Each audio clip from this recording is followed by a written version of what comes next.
It won't make a difference. She turned to me. I'm so sorry, Robbie. If I never see you again, please know that even though I may never say it again, I will always love you. You were the heart of this family, and we tried to push you away for no reason other than our pride. You are the best of us. Never forget that. Do what you need to do. For what it's worth. Mum paused, her eyes narrowing. I don't think the rest of them stand a chance, but I have to support your father. I understand, Mum. I replied sadly. She suddenly looked at me. It was the first time she had heard me call her Mum in over a year. She looked at me and nodded slowly. I will love you forever, Mum said, turning to walk back to her family. Before she turned fully, I rushed the short distance between us and wrapped her in a big hug. We stayed there for almost 2 minutes, holding on tightly. I knew my mother was trapped, but I understood her. She needed to support as many of her family as possible, even if it meant losing one of us. Our hug might have lasted longer, but then I heard my father calling her name from a distance. I let go. She turned and cupped my cheek, leaning down to kiss it. Goodbye, Robbie, she whispered. Goodbye, Mum, I replied softly. We both had tears in our eyes as she walked away. The drive home after the fight felt strange. On one hand, I had won a confrontation that no one thought I would. I had friends there for me and a woman I loved by my side. Knowing that love was returned made me smile. On the other hand, my family had caused this conflict. I wasn't looking for trouble, but it seemed like reconciliation was impossible now. I also worried that my father might do something reckless because he believed I was wrong in the situation with Brad and Georgia. That thought weighed heavily on me. Yes, I was still angry with them, and none of them took responsibility for their actions. But until tonight, I had hoped for an apology one day. I let out a mental sigh. I wasn't sure where my feelings stood after everything that had happened. I hated to say it, but I did miss them. Family was family. You only get one set of parents or siblings, and even though I might not like them, there was still a part of my heart that cared for them, even my difficult brother. But my father started to take away even the little good feelings I had left. I felt Amy looking at me as I stared out the window while Darren sped onto the highway for the main part of our drive to Noosa. Are you okay? Amy asked softly when the silence stretched on. I think so, I answered, still lost in my thoughts. It's been a tough evening. Fights and family stuff are confusing my mind right now. Tony turned to me from the front seat. Robbie, she said, you have done nothing wrong. Georgia and your family used your kindness and hard work. They expected you to always want the best for them, and when things went wrong, they couldn't admit it. Tony glanced at Amy for a moment. Georgia knows she has lost you. She kept watching you and your father argue earlier. Tony smiled. And she looked at Amy a few times, her face falling because she realizes you will never look at her the same way again. Until tonight, your family pretended that things could go back to how they were. I bet if she thought there was even a chance you would forgive her, she would leave your brother in an instant. I scoffed at that. See, Tony responded. Georgia knows she lost you, but it annoys her even more that she lost you to her younger sister. Amy laughed. Well, I lost my older sister to Robbie's older brother. I'd say it's a fair trade, but I think I came out better. That made us all laugh. I joked that I got the better deal, and for the next 20 minutes, we exchanged friendly banter. I felt Amy rest her head on my arm as we traveled. When her arm wrapped around mine, she squeezed me gently before letting out a happy sigh. At that moment, I realized I loved Amy so much more than I ever loved Georgia. Why? Her actions. Amy didn't hold back when she stood up to my father for me tonight. I felt like she would have done anything if she could have. Sure, as Tony noted, Georgia stared at me because of what she lost. But she never stood up to my family or apologized during everything that happened. The car grew quiet as we continued down the highway. I fell asleep, tired, as we headed home. Home. For the first time tonight, I started thinking of Amy's place as home. I hadn't felt at home in over a year. Amy's place was beautiful. Who wouldn't want to call a house overlooking the Pacific Ocean home? But as I drifted off, with the street lights from the highway flashing over my eyes, I realized that home is more than just walls and a roof. It's about who you share it with. At Darren and Tony's, I was just a guest. Even though I lived there, it didn't feel like my place. Over the last few months, Amy had allowed me to arrange parts of the house to suit my taste. We talked about our ideas, and she shared what she envisioned, and then we worked together to make the changes. A couple of hours later, we arrived home. I'd been dozing lightly and woke up as the car stopped. Amy greeted me with a gentle kiss. I don't remember much about getting inside.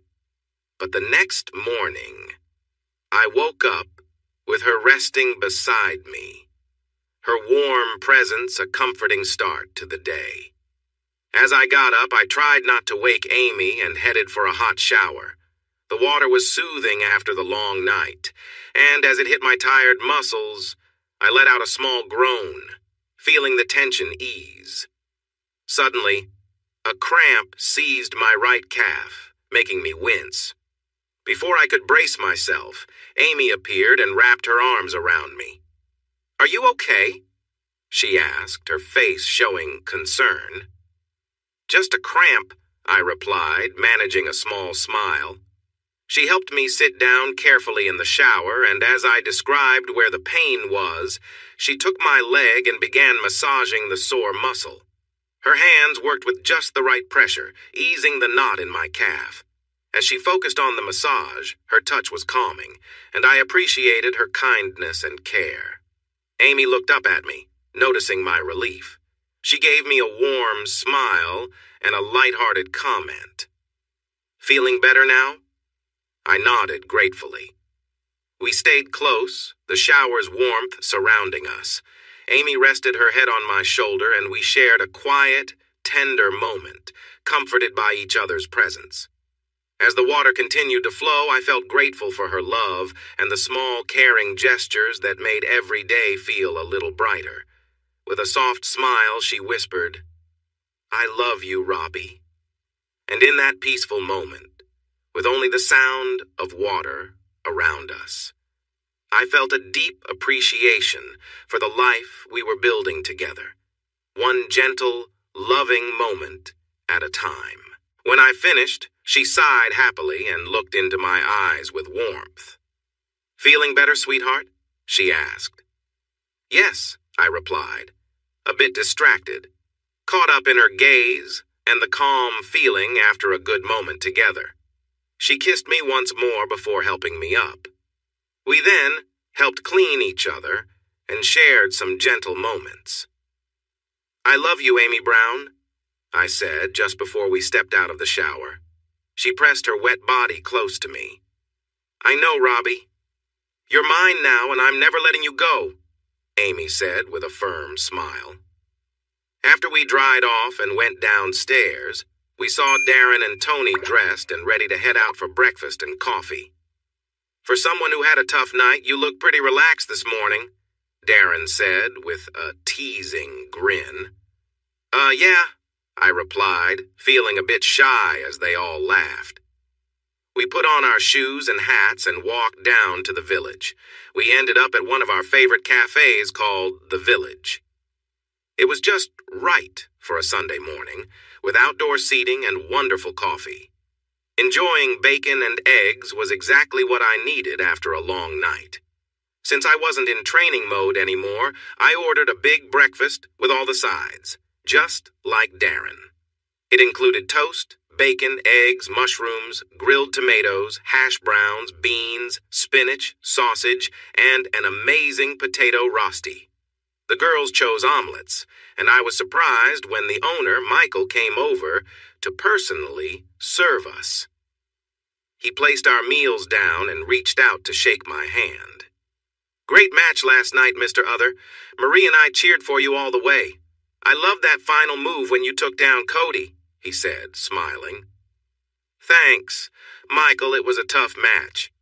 Cody made it challenging," I replied. We chatted for a bit, and I promised to stop by for a photo in my gear soon so he could hang it on his wall. After he returned to the kitchen, I looked around the table.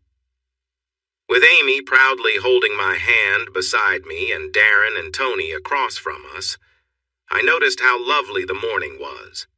We could hear the ocean waves in the background.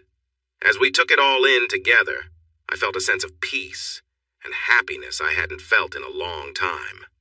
With the morning unfolding and Michael's words still fresh in my mind, I asked the group, "Has anyone heard how Cody is doing?" So much had happened last night that I forgot to check on my opponent. In the ring, things were never personal. Even when there's some playful teasing, the winner usually checks in with the loser a few days later to show support. Darren chuckled a bit. "I heard from the event managers about an hour ago while you were in the shower. Cody just woke up this morning and doesn't remember the last round of the fight. He has a terrible headache, like he's had a long night out, and his arms and body are bruised so badly that they might delay his next match for another 6 weeks so he can heal." Darren looked at me seriously. "They said that Cody's opponent, Aaron Masters, doesn't want to fight him anymore. He's aiming for you." "He wants to fight me?" I asked. Aaron had traveled around the world last year and won more fights than he lost. He was favored to win against Cody, while I was seen as less likely to win against Cody. Darren nodded. "If you're thinking about it, I wouldn't rush. You'd need to follow a specific training plan." But I shook my head. "No, as much as I'm curious, last night was great, but it was really close. I don't want to put myself at risk that soon again," I replied, sipping my coffee and pondering how last night could affect my fighting future. We kept chatting. Darren reviewed my moves and defense with a video he took on his phone. The girls listened. At one point, Tony turned to Amy and asked, "So how did you enjoy the fight last night?" Darren's girlfriend asked mine, her face showing she was expecting a fun reply. "Which one? The one in the ring or outside?" she said with a smile. We all laughed at that. "The one in the ring," Tony said after the laughter faded. "They were both great for my man, but the one in the ring was something else," my girlfriend replied, looking at me with admiration. "I saw Robbie get ready, and I'm really glad the two of you were there to support him. The way Robbie handled himself, he took those punches and kept going at him. Even if he hadn't won, I would still be proud of him." She smiled widely. I grinned back and gave her a kiss. "I've also received a dozen messages from my Alro team who were there. They all loved it. Robbie is going to be very popular with them," Amy told us, her hand resting on mine as she spoke. Tony nodded thoughtfully. "You know Georgia would never attend his fights?" "Yeah, I know. She always complained about it whenever we talked. But I guess she finally saw how impressive my man is last night," Amy said with another smile, squeezing my arm. We spent another half hour discussing my moves, how I kicked, how I coped with Cody's punches, and how I executed that final move. "So, Robbie," Darren said, signaling a change of subject, "what do you think about the other fight? Do you know what you will do about your family?" I thought for a moment, remembering some talks Amy and I had about it recently. I shrugged. "I don't know. My dad sounded serious. I guess he is coming for me. If he thinks I will just give in without a fight, he is wrong. I will stand up to them if that is how they want it." "We will," Amy replied firmly. "Sorry?" I asked her. "We will stand up to them," she repeated, stressing that it meant both of us. "Robbie, I won't let you handle this alone. You are important to me, and if they want to come after you, they are coming after me too. They threatened you last night, and they also threatened me. I even have a recording of it," she smiled. I could see she was ready for the challenge. We spent the rest of our time discussing different plans. Then we walked back home. The four of us changed clothes, grabbed towels, and headed to the beach. For the next few hours, we swam and relaxed on the beach. Darren and I enjoyed catching waves while the girls played and soaked up the sun. I hadn't mentioned Toni before. She is a few years older than me, but stays fit by working out with Darren often. She has a slim figure that makes heads turn when she walks by. Whenever someone looks, you can hear Darren laugh and Toni smile. Though they are not married, Darren and Toni have been together for over 15 years, since high school. Sometimes, Toni worries about not being able to have kids, but they have been happy together, and it hasn't caused any problems. I was always proud that Darren stayed by Toni's side, showing his support for her. Today, in her pale yellow swimsuit, Toni displayed her confidence. Amy, on the other hand, has curves that catch attention from many guys on the beach. Indeed, a few guys tried talking to her. Amy just laughed and pointed to me, saying I was her boyfriend. When one guy didn't take no for an answer, Amy asked if he had seen the fight last night. He said no, but had seen the highlights online. Amy pointed to me again, telling him to see who her boyfriend was. I have never seen someone leave so fast. After a few days of relaxing and enjoying their company, Darren and Toni went home. The following week, it was time. On the morning of the final divorce hearing, Amy and I woke up, got ready, and while she made some work calls, I called George. He confirmed our afternoon meeting and said he would be there. We chatted for a little while longer, and when we hung up, I let out a deep sigh. "Are you okay?" Amy asked as she stepped out onto the balcony. It was starting to become one of my favorite places to think. She was on hold for a conference call with a colleague from Europe and one of her suppliers. "Yeah, it looks like it will be an interesting afternoon," I said. Amy laughed. "Yes, it certainly will." The call began, and Amy winked at me. She got on the call for about 15 minutes while we finished getting ready to drive down the coast. This time, unlike our trip up from the Gold Coast, we were taking Amy's car. And it was quite the car. Worth almost $200,000, she had an imported, customized 2021 Shelby Mustang. It was a bright white color and had blue racing stripes running down the middle, along with a sleek rear spoiler. The black Shelby Cobra logo on the front added to its charm. The first time I saw it, I was amazed. "Amy, what is this?" I had asked. She smiled widely. "It's our car," she replied cheerfully. She let me take the wheel for the drive. Wow. When I pressed the gas, the car responded like no other vehicle I had been in before. With over 900 horsepower, I felt a little nervous at first until I got the hang of it. Highway driving became incredibly fun.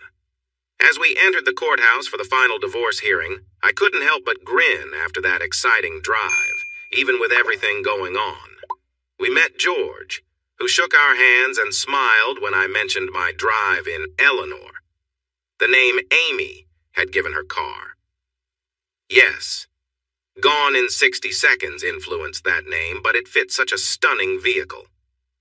George, Amy, and I walked into the courtroom when it was time.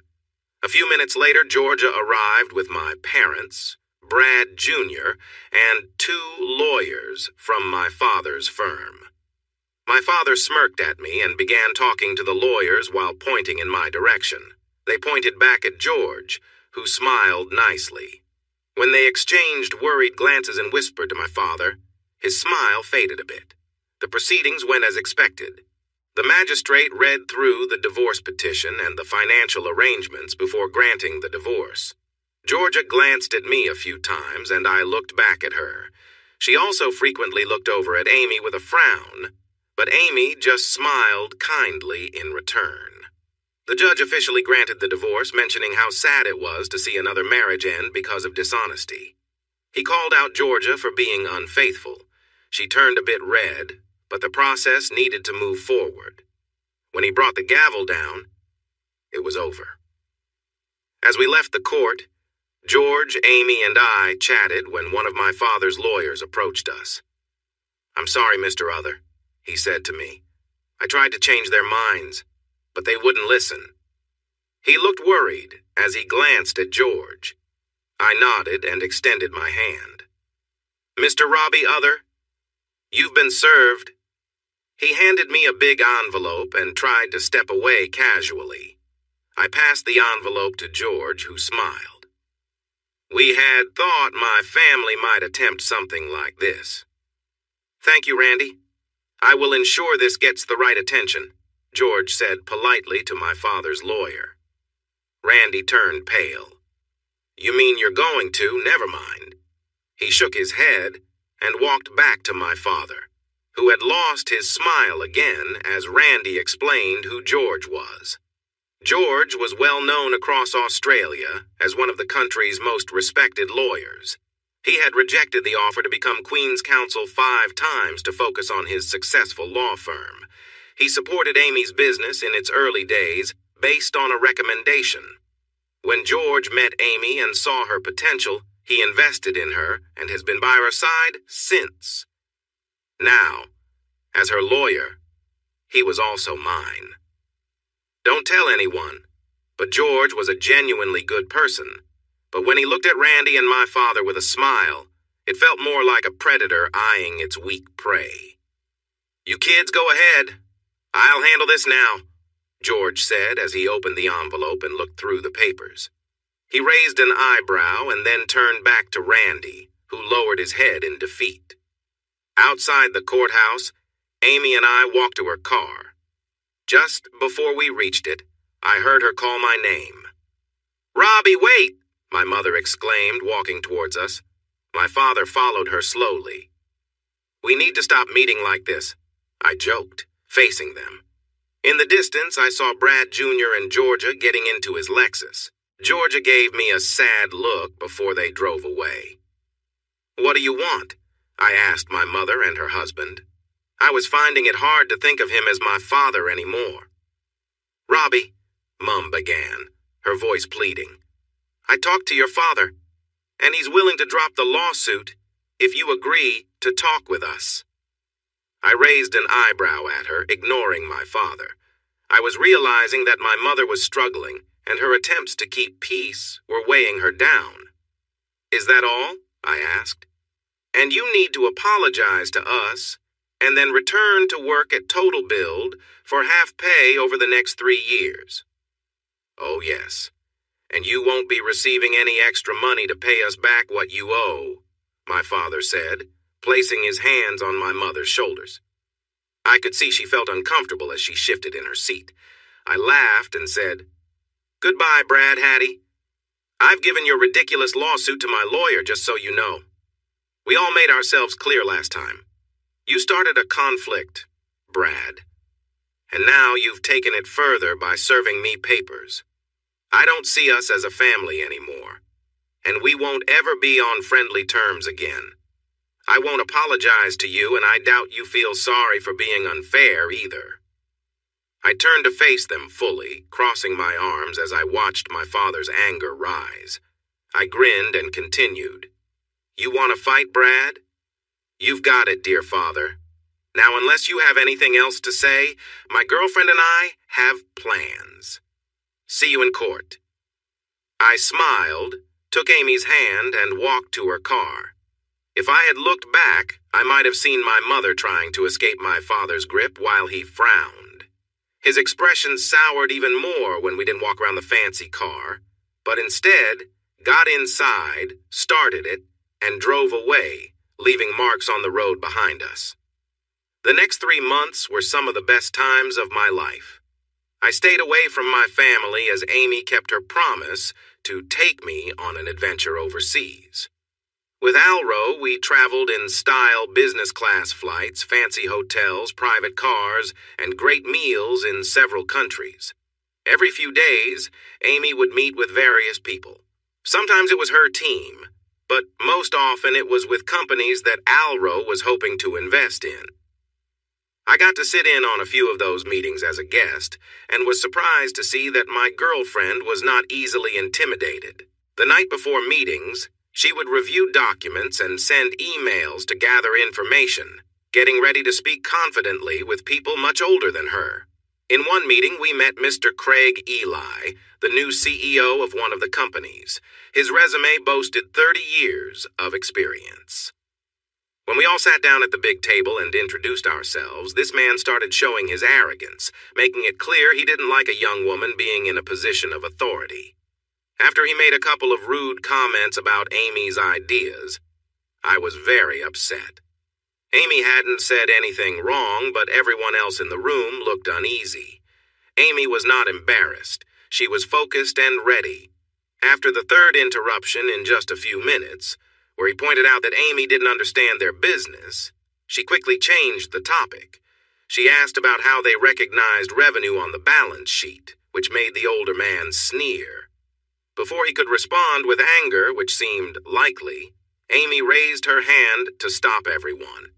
Calmly, she turned to the chairman and the CFO, who both looked uneasy.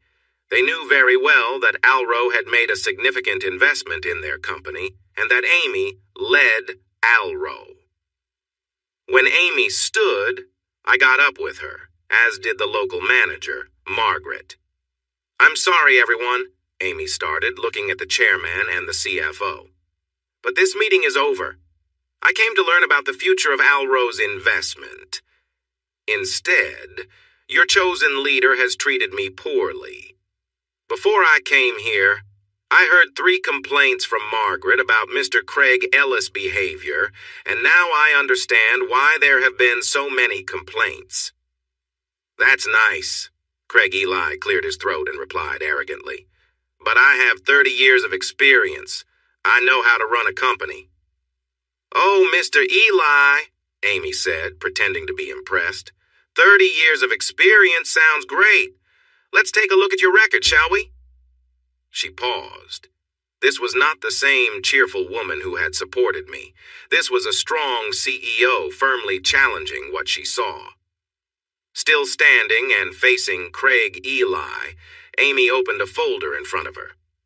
"Out of the 5 companies you have worked with in the last 10 years, 3 of them ended your time there quietly.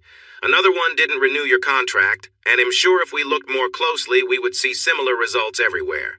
You focus more on quick successes rather than lasting growth, and the team spirit is usually very low when you leave." I admired Amy's confidence and how she spoke. Craig Eli started to stutter. Amy continued to apply pressure.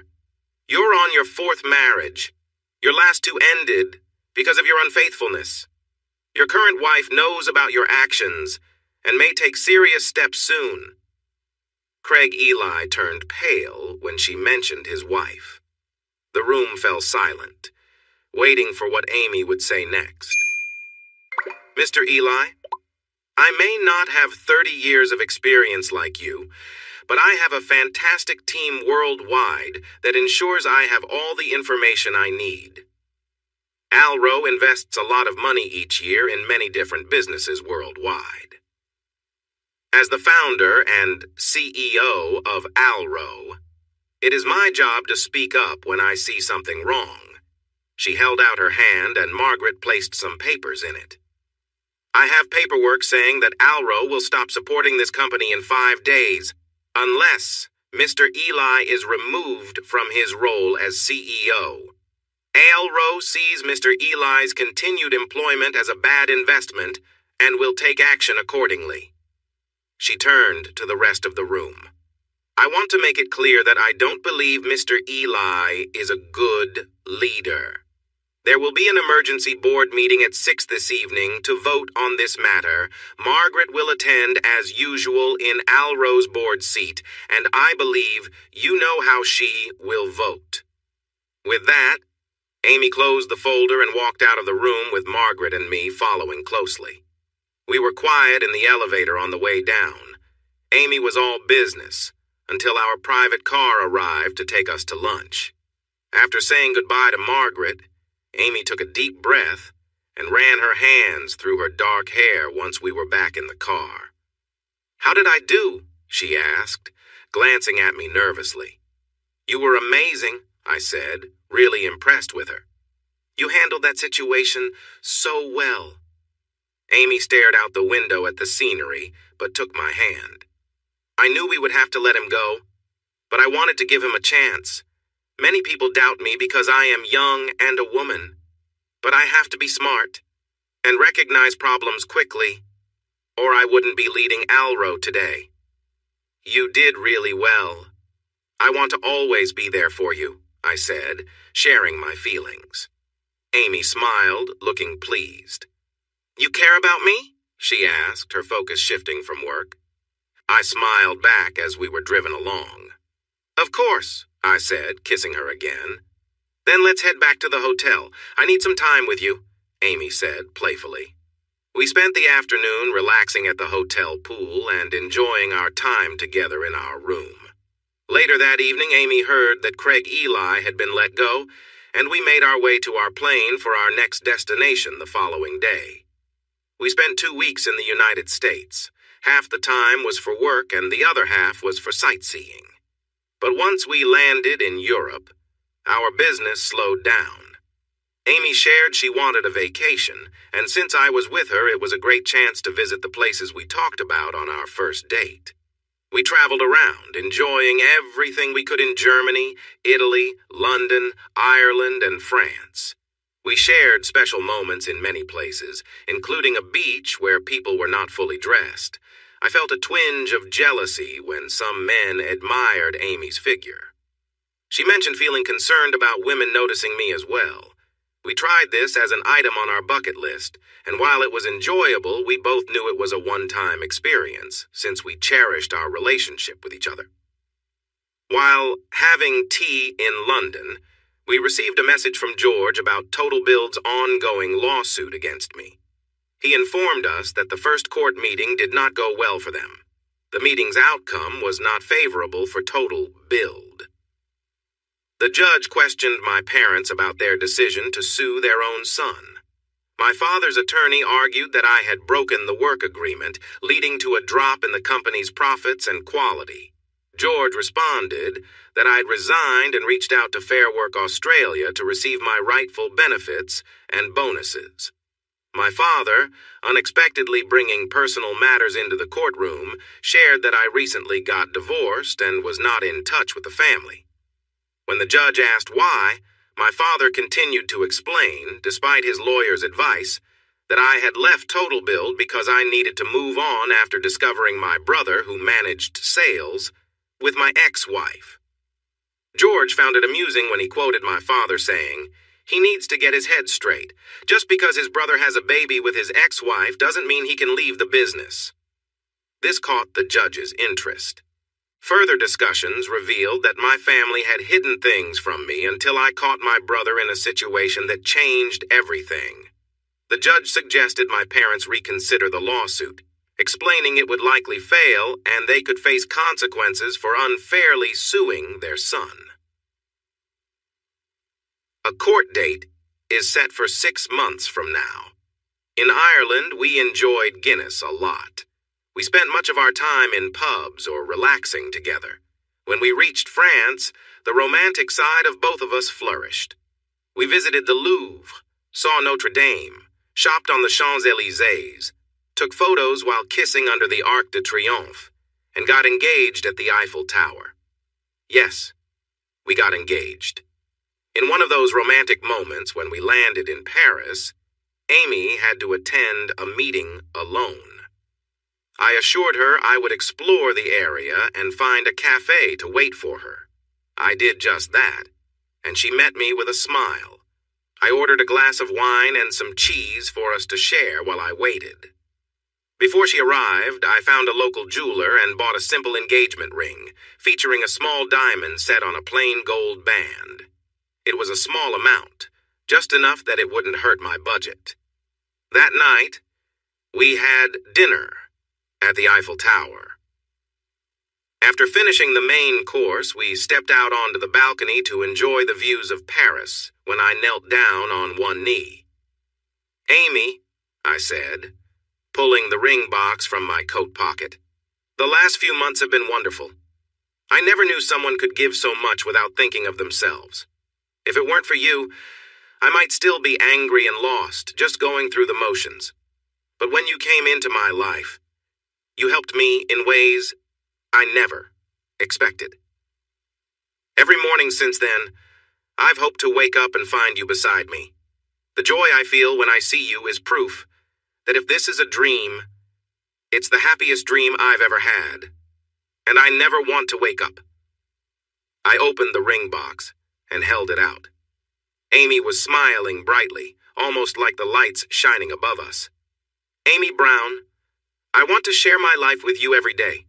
Will you marry me?" Amy blushed and smiled, her eyes shining with joy. "Yes," she exclaimed, while people around us cheered and clapped. I slipped the ring onto her finger as she beamed with happiness. The next day, we took our time together at home, enjoying each other's company.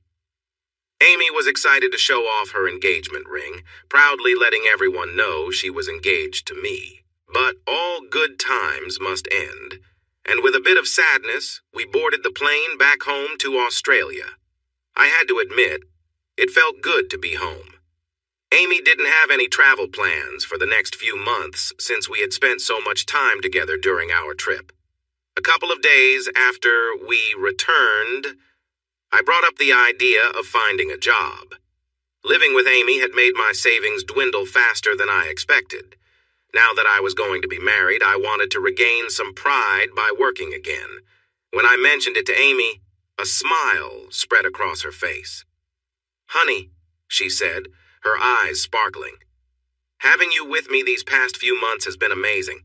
You were my support during the few meetings you attended, and even when you weren't there, I felt like I could always count on you. But..." Amy paused. I raised an eyebrow, curious about what she would say next. "You're right about needing a job, and I know you're skilled in construction and management. What if you started your own construction company?" she suggested, a playful glint in her eye. I could tell she had a clever idea in mind. I smiled, thinking it over. Starting a business would indeed be a new adventure for me. "You're right, babe," I responded, still considering the possibilities. "You're right. I know about construction, but if you're thinking I should take on Total Build, I really don't have the funds to compete with them. I've always worked in operations, not with the crews on the ground," I replied. "That's not true, Robbie. You're engaged to the CEO of Alro," my fiancé said with a smile.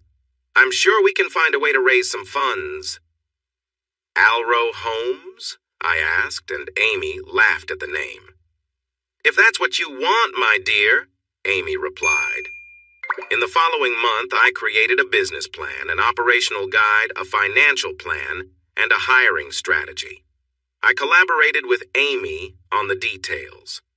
We started in Queensland and aimed to expand to other areas as our business grew. I was excited to return to the construction field, but this time it was different from my experience with Total Build and the family business. Together, Amy and I discovered that while small homes were popular, there was a great opportunity in building homes from shipping containers. We would use these containers to create homes. We planned to launch with 3 models: a small unit with a bathroom, kitchenette, and a combined bedroom and living area, a modest model made from 4 containers that could be arranged in various ways, and a larger 2-story model made from 10 containers. All of them were modular and ready for placement at the client's chosen site. The containers could be covered with various materials and were well insulated. Thanks to Amy's connections, we already had 4 major clients interested before we even launched, including a big caravan park chain. With Al Rowe supporting us, I found we had access to clients that had previously been out of reach for us at Total Build. It took nearly 4 months to prepare everything. One day when Amy found me working at her kitchen table, she cleared a spot for me in her office, saying she wanted me closer. I made sure to present the complete business plan to the Al Rowe board. I didn't want to rely solely on my relationship with Amy. Sure, she helped me get in the door, but I wanted everyone to believe in our potential for success. With the financial support from Al Rowe, we leased a mid-sized factory space. I hired 3 teams, a couple of administrators, 2 account managers, a marketing expert, and we were ready to go. During our free time, Amy and I began planning our wedding. Amy dreamed of a beach wedding at sunset. I liked the idea and suggested we do it near her parents' home. As we discussed the details, we realized it would help keep many guests from violating the Al Rowe privacy agreement due to location. Amy thought it was a great idea. Amy's parents, Rain and Peter, supported us as we moved forward. At first, our family was happy for Amy and me, but they had some doubts about our relationship. However, once we returned from our trip abroad, they quickly became excited about our upcoming wedding. We shared some pictures of our time together and a video of my proposal at the Eiffel Tower, and that seemed to win them over. I felt like part of the family again. Through Rain, we learned that Brad and Georgia had tied the knot, and she was expecting their second child. As Rain shared this news, I noticed she seemed a bit sad, almost reluctant to tell us. "Is she sure it's really Brad's baby?" Amy asked, sounding a little critical. Peter and I exchanged glances and quietly chuckled. I knew Peter cared deeply for Ruth, his older stepdaughter, but he had always struggled to get along with Georgia. Now, he took steps to steer clear of her. Rain glanced at Amy and then looked away. "Amy," her mother replied softly, "that's a more important question than you might realize." I nearly spilled my drink in surprise. "What?" I said, shocked. "I'm sorry, Robbie," Rain said, giving me a sympathetic look. "Things in your old family are not good. It seems after you left Total Build, many of your clients followed your lead. The company is having a tough time, and when some clients learned why you left." For a moment, we all sat silent as we processed this news. "Oh," I said, my eyes widening. "Oh." It all started to make sense. I left, and my brother and ex-wife were now involved. Amy studied my face, trying to read my feelings. I smiled at her, and when she saw my expression, she smiled back. "Well, it couldn't happen to nicer people," I said, trying to keep it light. I was aware that Georgia was still Rain's daughter and had given her a grandchild, but I couldn't resist a small jab. Rain sighed and gave me a sad smile. Along with Amy and Tony, Rain was one of the few who really understood my situation. At first, she struggled to understand Georgia's actions, and without the grandchild, I wasn't sure if she would still be talking to her. "In the past 6 months," Rain began, nervously, "it also came to light that Georgia and your brother got involved with a group of people who, well, let's just say they socialize in a way that's complicated." She blushed as she spoke about her daughter. I looked at Peter and he nodded, showing he felt the same way, also a bit embarrassed. Amy burst out laughing, not caring about their discomfort. "So my sister made a questionable choice in marriage, got involved with some wild side activities, and now she's pregnant, possibly by someone else? Amy, I know you have your feelings about her, but Georgia is still your sister," Rain told her firmly before letting out a resigned sigh. Georgia thinks it might be Brad's, but she admitted it could be one of 3 different guys, Rain said softly. I stayed quiet and took a sip of my drink, a mix of rum and cola. Peter always made sure there was a bottle ready for me.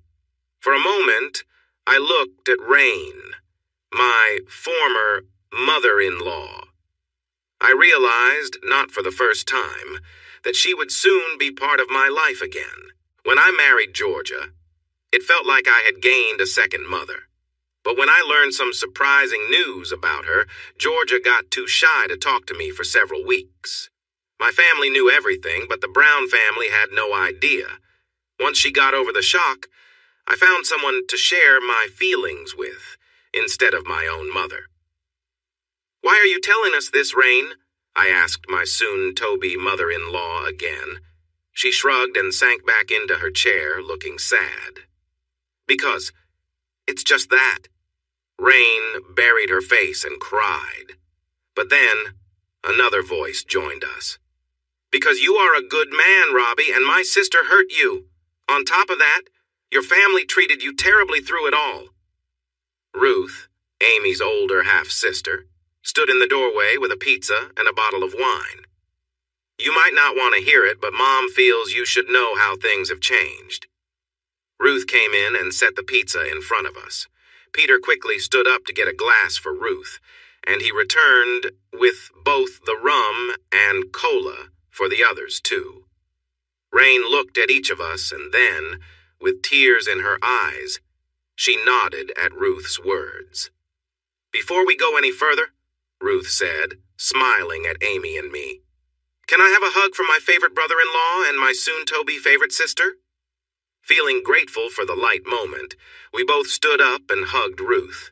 She admired Amy's engagement ring and asked to hear about how the proposal happened while we ate. Ruth was tall and slim, like Georgia, with nearly platinum blonde hair. She had 2 children with her husband, Dave Masters. They got married while still in college after dating all through high school. Dave and Ruth were very loyal to one another, but they often argued. I remembered a time at a family gathering before Georgia and I were married. I watched as they yelled at each other, each storming off in different directions. Later, they returned, apologized to each other and the family, and sat next to me. I asked them about it. Ruth shrugged and said marriage was complicated. But for her, there was no one else but Dave. They didn't have to agree on everything to be happy together. I looked at Dave, and his earlier frustration was gone, replaced by a warm look as he nodded in agreement. Coming back to the present, I shook my head. "What's the rest of the story?" I asked as we settled back down and started eating our pizza. Rain glanced at Ruth and nodded, happy not to be the one sharing the story. "I've heard bits and pieces from Mom and Georgia," Ruth started.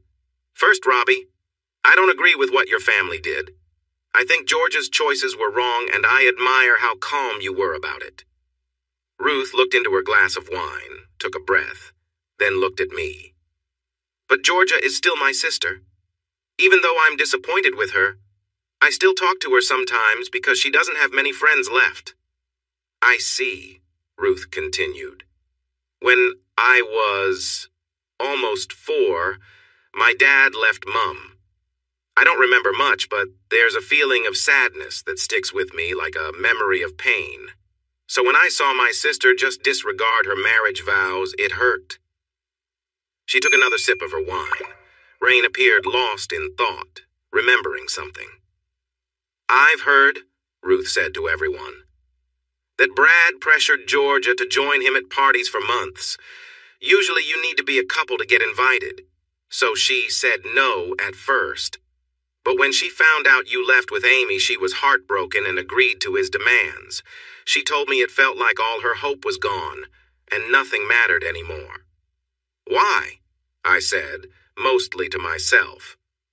"Georgia is the one who cheated on me and had another man's child." Ruth nodded. Rain looked somber, and Amy seemed a bit annoyed. Georgia thought you would eventually forgive her and come back, Ruth said, with a shrug, taking another bite of pizza. When she learned you went away with Amy, she fell apart. She went back to Brad, and now they're going to those parties together, and now she's pregnant. Ruth looked at me closely, as though there was more to the story. But now it was my turn to speak. I sighed and met Ruth's gaze. I have to say, part of me feels satisfied to see how upset she is, given how things went for her. But I don't understand why I need to know all this. Georgia is in my past, and Amy is my future. I trust you won't put me in a position where I have to see Georgia again, so why do I need this information? I looked over at Amy, sensing she had similar feelings. She hadn't spoken to Georgia at all and knew nothing of this. Ruth sighed again and looked to her mother for support. Rain gave her a gentle nod. It's because one of the possible fathers might be your sister's fiancé, Rain said softly. I nearly choked on my drink. What? I exclaimed. Sorry. I glanced at Amy, who looked just as shocked. Both Rain and Ruth nodded. Joanna's fiancé was with Georgia? I asked, unable to believe it. Sorry for the words. Then a sad grin appeared on my face as I realized what this meant. Is it Chris? The guy she was seeing before I stopped talking to him? Chris worked as a contractor at Total Build. He made a move on Georgia years ago, but it didn't lead anywhere. Then he started dating Joanna, and their relationship had been on and off ever since. Yeah, Ruth said, looking down at her glass of wine. It was Chris who mentioned the idea to your brother first. Georgia told me that Chris had a crush on her when you two were together. When he found out you separated, he suggested to Brad that they could try something different, thinking he could be closer to Georgia. Now he might be a father. And how is my dear sister handling this? I asked, trying not to smile. Not well, Rain replied, taking over for Ruth now that it was about someone else. Joanna participated in the events, but when she learned that her fiancé could have gotten her sister-in-law pregnant, she exploded at Chris, Brad, and Georgia. Right now, everyone is hoping the baby is Brad's. Ruth took a sip of her wine, studying me. All right, Ruth, spill it, Amy said, looking at her sister. I know you have more to share. Ruth managed a sad smile. This part is a bit ironic, and Robbie, I think you'll find it interesting. When Georgia got the positive pregnancy test and realized it might not be Brad's, they went to your parents. It took me a moment to piece it together. No, I said, a grin spreading on my face. Yep, they did, Ruth confirmed. I burst out laughing. Amy looked at me as if I had lost my mind while I laughed hard. What? Amy asked, confused about this part of the story. I looked at Ruth, who was now smiling, then at Rain, who looked puzzled. Lastly, Peter was smiling too, showing he understood. I turned back to Amy. I said to my fiancé, my parents told Georgia and Brad to keep it a secret from Joanna. I looked back at Ruth. A moment later, Amy's eyes widened. No, they didn't? Yes, Ruth said. About 3 days after the pregnancy news, Chris started wondering about the timing, and then everything came out at a family gathering. Joanna was really upset, calling Georgia every name she could think of, and yelling at her parents for trying to keep things hidden from Chris and her. I couldn't help but chuckle a bit. Ruth raised her hands to quiet us all down. I only have Georgia's side of the story, she said. As her older sister, she has called me a few times when she needed to talk. She feels troubled and worried. Brad still wants them to go to those parties. And for the first time, Georgia feels confused and hurt. Can you believe that? I smirked. Funny how things feel different when the tables are turned. I took a breath. I'm sorry, Ruth Rain, if I seem a little unsympathetic. They both nodded to show they understood. Changing the subject, I asked, "What about my parents?" "I'm not sure," Ruth replied, leaning back on the couch. "Georgia hasn't told me much, but they said it would all pass with time. They think Joanna will get over it since she was at the parties, too." A sudden thought hit me. "Wait, Joanna and Brad?"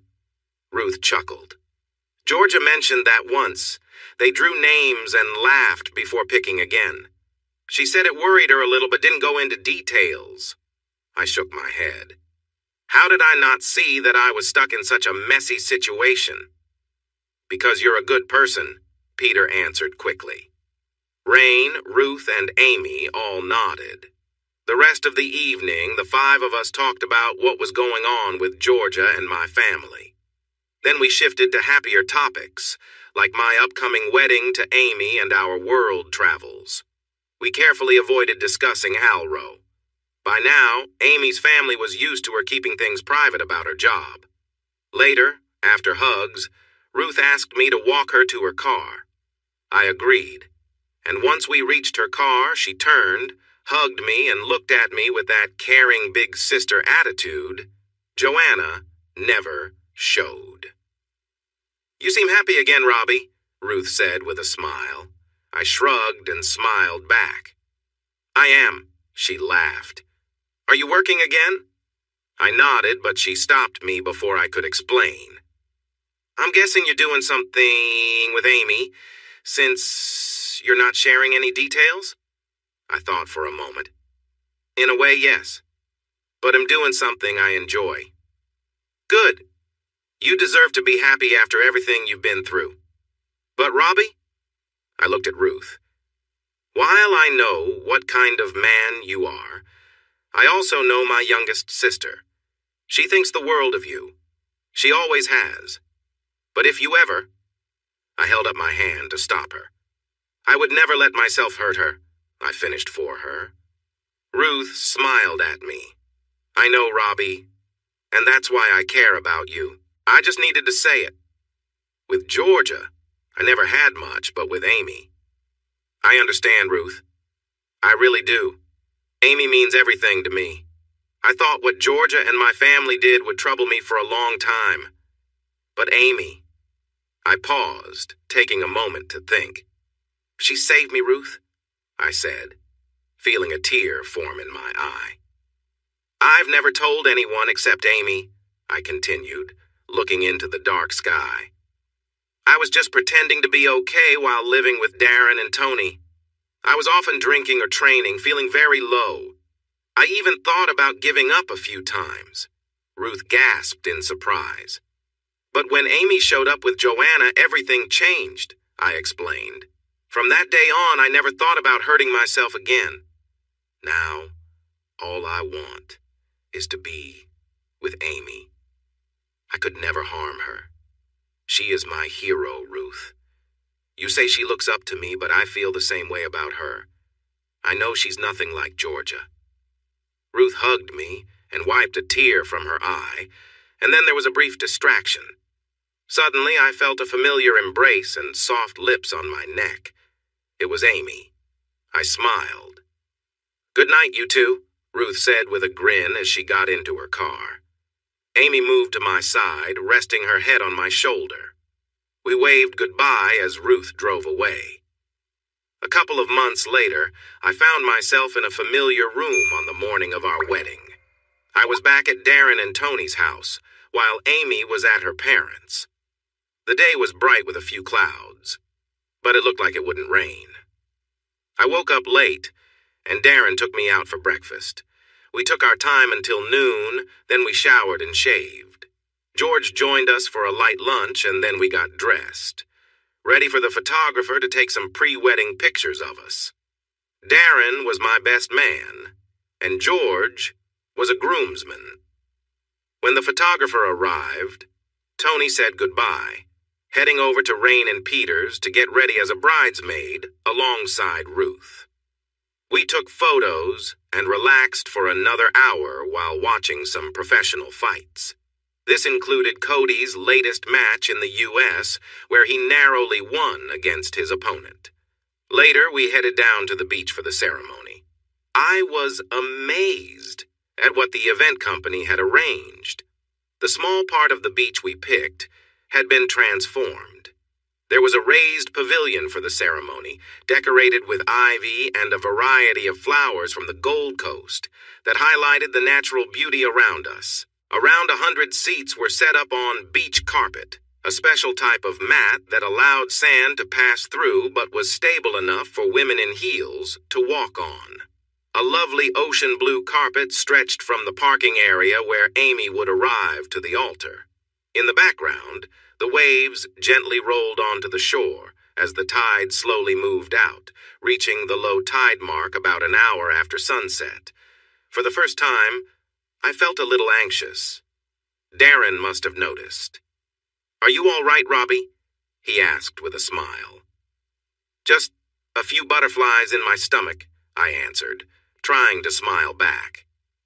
As the guests started to arrive, I pushed aside my nerves and began to greet everyone.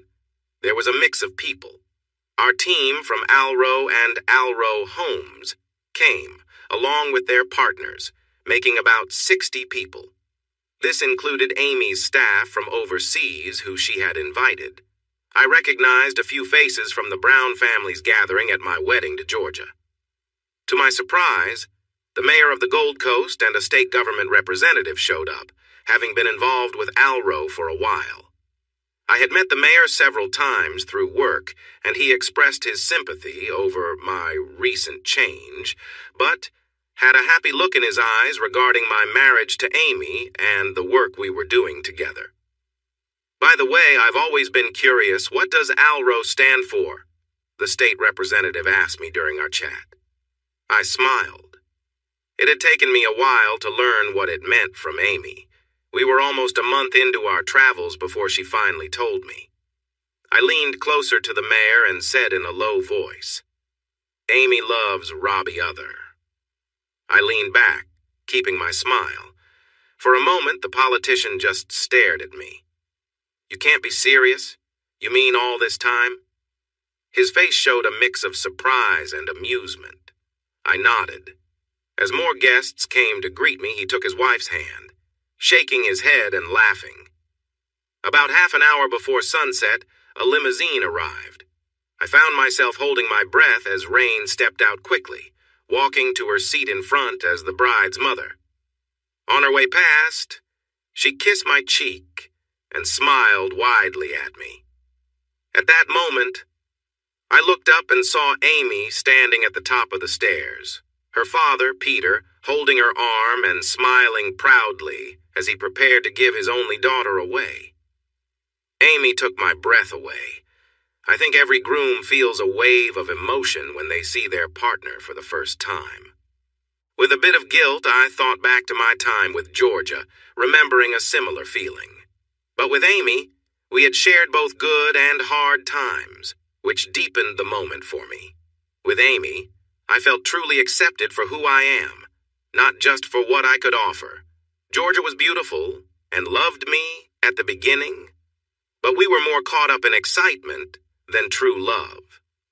I have to admit, given my family situation, I thought several times that we might not belong together. Now I feel that my marriage to Georgia was never based on trust or friendship. The music started, and Ruth and Tony walked ahead of Peter and my bride down the aisle. Amy looked stunning.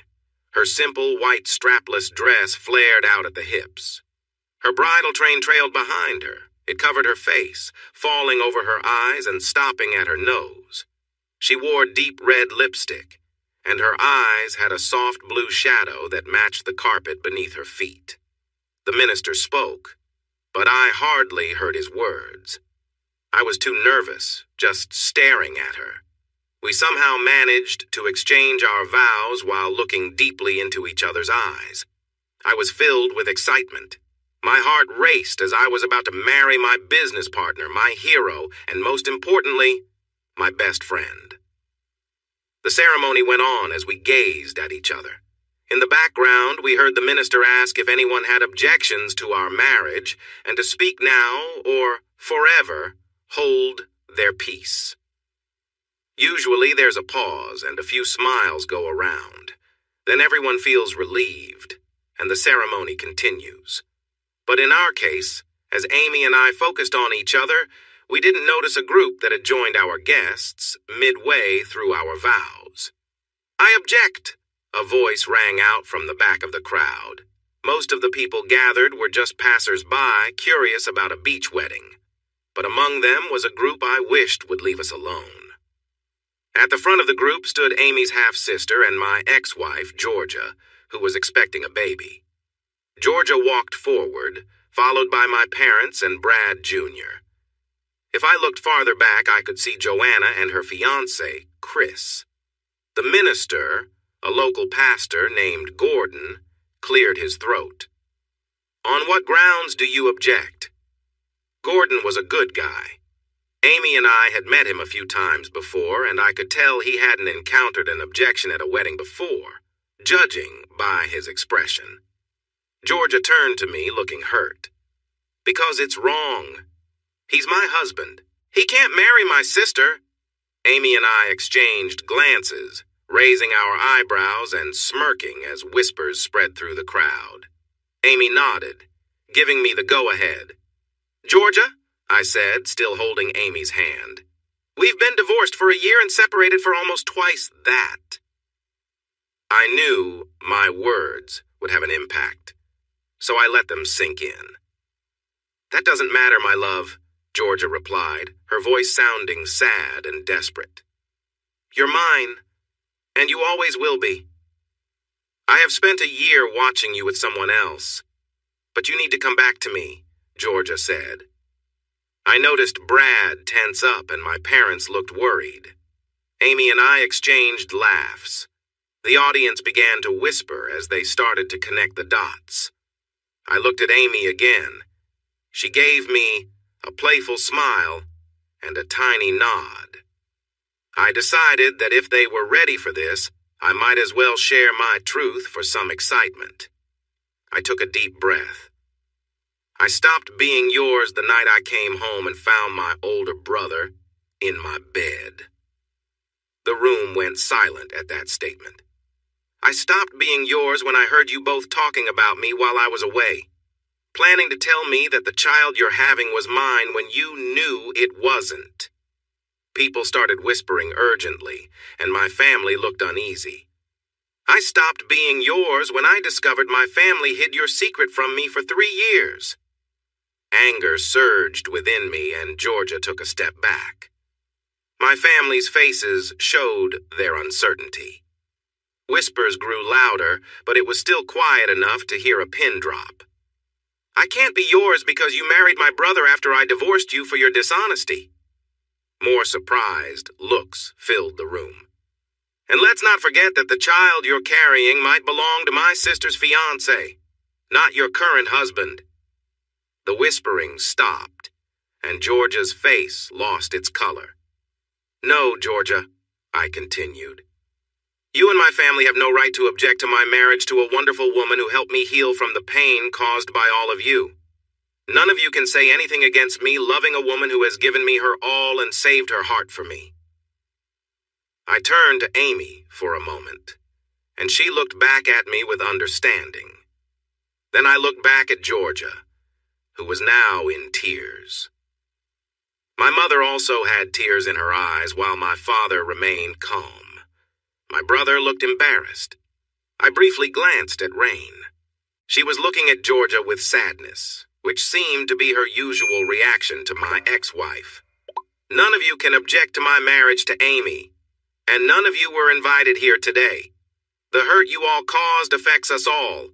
And while I hate to bring these family matters to light today, you need to understand that I want nothing to do with any of you," I declared, making myself clear. We stood there staring at them. Amy glanced back at George, who nodded and stepped away from his role as my groomsman. I had a feeling something like this might happen, so I asked George to be ready. Amy whispered to me. Brad Other, Hattie Other, Brad Other Jr., Georgia Other, Joanna Other, George said firmly. I have a restraining order that states you must stay away from Mr. Robert Other and Mrs. Amy Other for the next 2 years. If you break this order, you will be taken into custody. Amy signaled her mother, who stood and moved toward Georgia. They exchanged quiet words for a moment, and then George and Rain escorted the 4 of them away. I noticed that Joanna and Chris had already left. After about 15 minutes, we returned to the ceremony. During that time, Amy held my hands tightly. Gordon cleared his throat. Are there no more objections? He looked around and everyone laughed. He finished the ceremony, I lifted Amy's veil, and we shared a kiss as everyone, including those who had witnessed the earlier drama, cheered. Darren stood up, amusing everyone as he explained that we would be taking photos on the beach right away, and then we would return to greet everyone as Mr. and Mrs. Other. We spent about 30 minutes for the photos. The photographer was excellent, capturing beautiful shots. However, amidst our smiles and laughter at the shore, there were some sad images too. In the distance, my family appeared unhappy, and, over the years, Amy and I looked at that photo and felt a sense of loss. It was a difficult memory. Our honeymoon took us to Greece, where we had a great time exploring the sights and enjoying delicious meals. We made friends with locals during the day and enjoyed each other's company in the evenings. Once we returned home, we got back to work. Alro Homes was thriving, and many people sought our high-quality products. Surprisingly, farmers began requesting single-container homes to replace old quarters. After several requests, I asked our team to create an Outback line designed for the tough Australian outback, catering to the lifestyle of property workers. Once the word spread, we sold more of those units than any others in the first year. As CEO of Alro, Amy was always busy, but all it took was a glance for her to rearrange her schedule and spend time with me. After the first few months of our marriage, she would often come to interrupt me while I worked on various projects. Our first disagreement was about something we felt strongly about, a prenuptial agreement. George had prepared the document after I asked several times, but I found out that Amy had kept postponing it. We argued seriously over the document one evening, both of us saying things we regretted. In short, Amy didn't want a prenuptial agreement. I admired her for that, but I knew she needed legal protection for her company, Alro. She raised her voice at me. Do you know what the company name means? Amy's voice was full of emotion. It means there won't be any agreement. What's mine is yours, and that's it, I responded, saying I understood that. But she still needed protection. The argument fell apart quickly. At one point, Amy hinted that now she saw how my family felt about me being so stubborn that I couldn't see reason. We both knew she didn't mean it when she said it. But it was out there. For a moment, we were both quiet. I looked at her, hurt by her words, even though I knew she didn't really mean them. A short while later, I left her in tears. For the next 2 hours, I shut myself in the gym, working out so hard that my knuckles were sore. I didn't tape them before hitting the punching bag, and I pushed myself until I became exhausted and fell asleep on the floor. When I woke up, I found my head resting in Amy's lap, her tears soaking my shirt. Robbie? Oh, Robbie, I'm so sorry. Stay with me. An ambulance is on the way. She looked at me and saw that I was awake. Robbie? Robbie? She kept saying, I'm sorry, repeating it over and over. They took me to the hospital, checked me briefly, then let me go. I was in a very emotional state after working too hard on Alro Homes. I just needed a bit more rest. I'll sign the agreement, baby, Amy said as we cuddled in bed later that evening. "I'm sorry for what I said. It was wrong, and I feel terrible." I kissed her head, feeling her warmth against me while she quietly cried. "It's all right, Amy. I know you didn't mean it," I told her. "I guess I'm not perfect in your eyes anymore. I feel not good enough," she said. "Shh. You're just as human as the rest of us. You were right, too. I know I can be stubborn sometimes. We just had our first real fight. That's all," I reassured my wife, holding her close. "You need to understand that the prenuptial agreement doesn't bother me, because what mine is yours and what's yours is mine for as long as we're together. I just want us to be safe if anyone ever asks about it. I married you, not your money." "I know, love," Amy replied as she nestled against me. "It just felt wrong to sign it." After we talked a bit more and shared comforting touches, I felt a warm connection with her. Soon we were close under the moonlight in our bedroom, appreciating the love we shared. Afterwards, we both felt better, finding calm after our first emotional argument. The next week, Amy had to take an unexpected 3-day trip to New Zealand. A studio wanted to film a new fantasy series in the beautiful New Zealand wilderness. Alro had a big investment in one of the production companies the studio was working with, so Amy was asked to go to some meetings to support the project. She found it harder to be away than I did that first night. She called me from her hotel in the evening, and we spent hours talking, just like when she was home. We even had some playful moments over video chat, which made us laugh. It was nice to see each other and share some fun. The next night, we didn't get a chance to talk, because she had dinner with the production team. But before I went to sleep, I sent her a text saying I loved her and would see her when she got home the next day.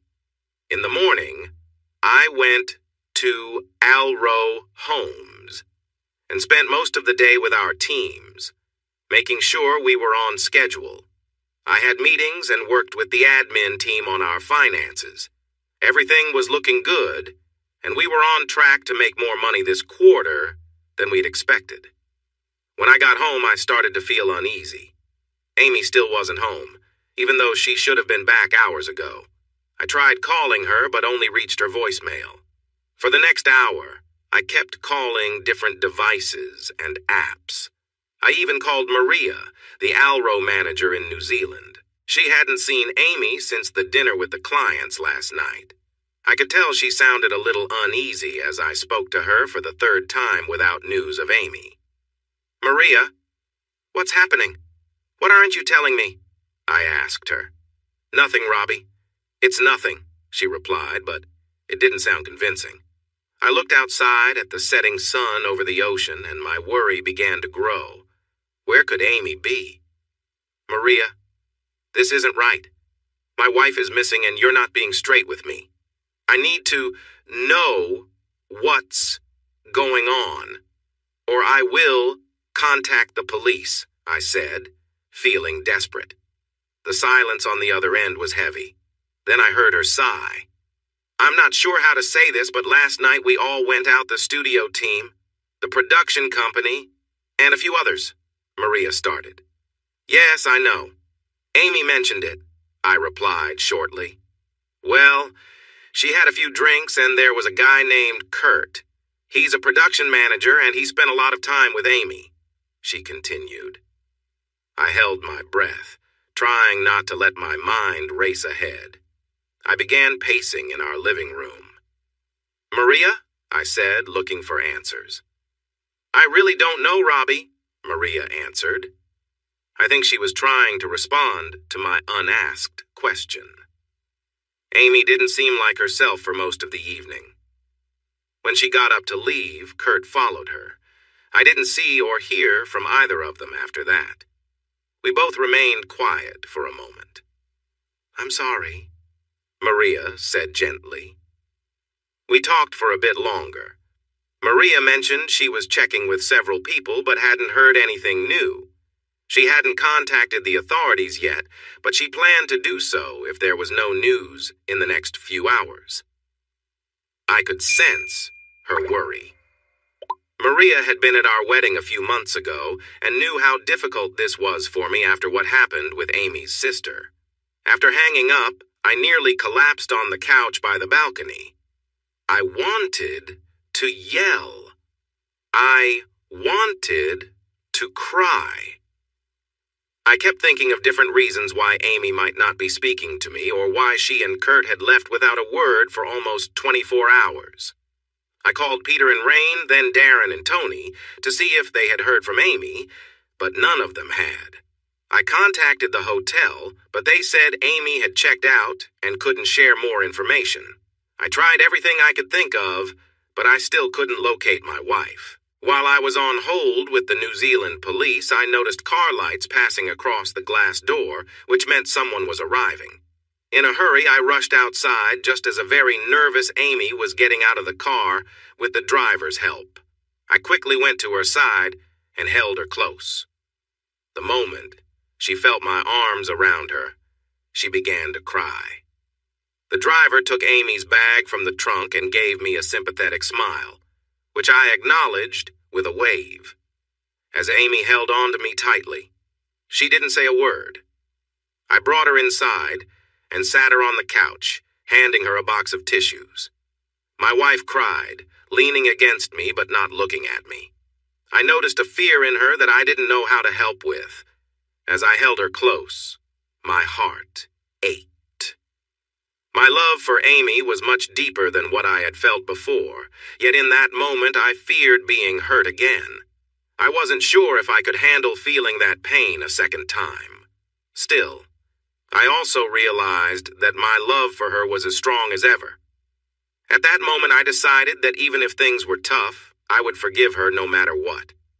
If my heart needed to hurt to keep Amy safe and happy, I would take that chance. Emotion filled the space between us, and she held me tightly. I felt her trembling a little, but her grip remained firm, like she was afraid I would disappear if she let go. As the minutes passed, I took a deep breath. "Amy?" I asked softly, looking down at her. She lifted her gaze. Her face was tear-stained, and her usually smooth black hair was messy and stuck to her cheeks. Her tears had stained her cheeks, and her shirt was nearly soaked. Amy's eyes were red and puffy.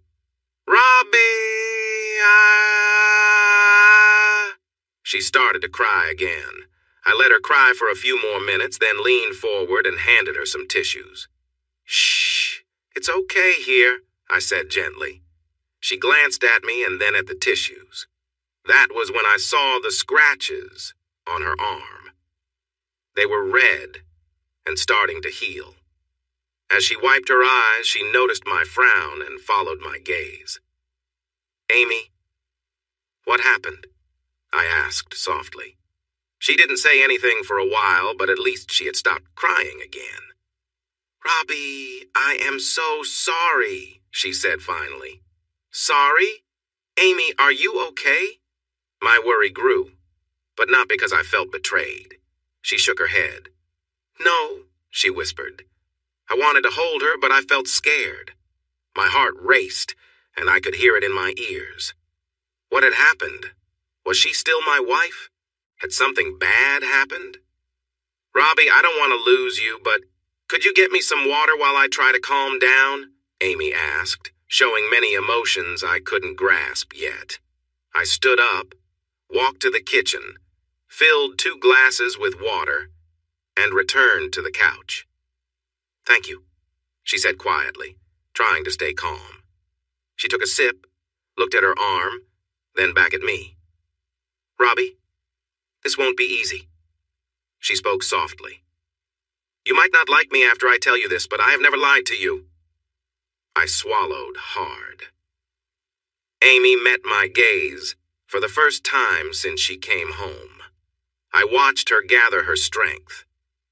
"Last night, Maria and I went to dinner and drinks with the production team after our meetings," she explained. I already knew this part, so I nodded. "Dinner was nice, but I missed you.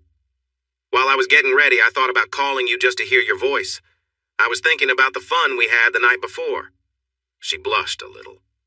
I stayed quiet, holding my breath, knowing she was getting to something serious.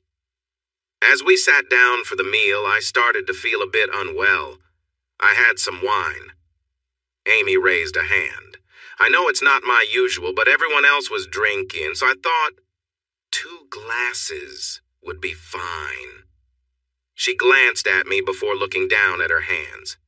One of the production managers, Kurt, was flirting with me all night. I didn't encourage it, but he kept trying.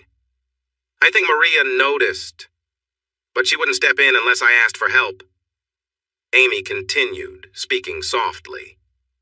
I finished my dinner and began to feel unusually tired. After finishing my glass of wine, I excused myself, explaining to the group that I wasn't feeling well and had an early flight in the morning. I said goodnight and made my way out of the dining area.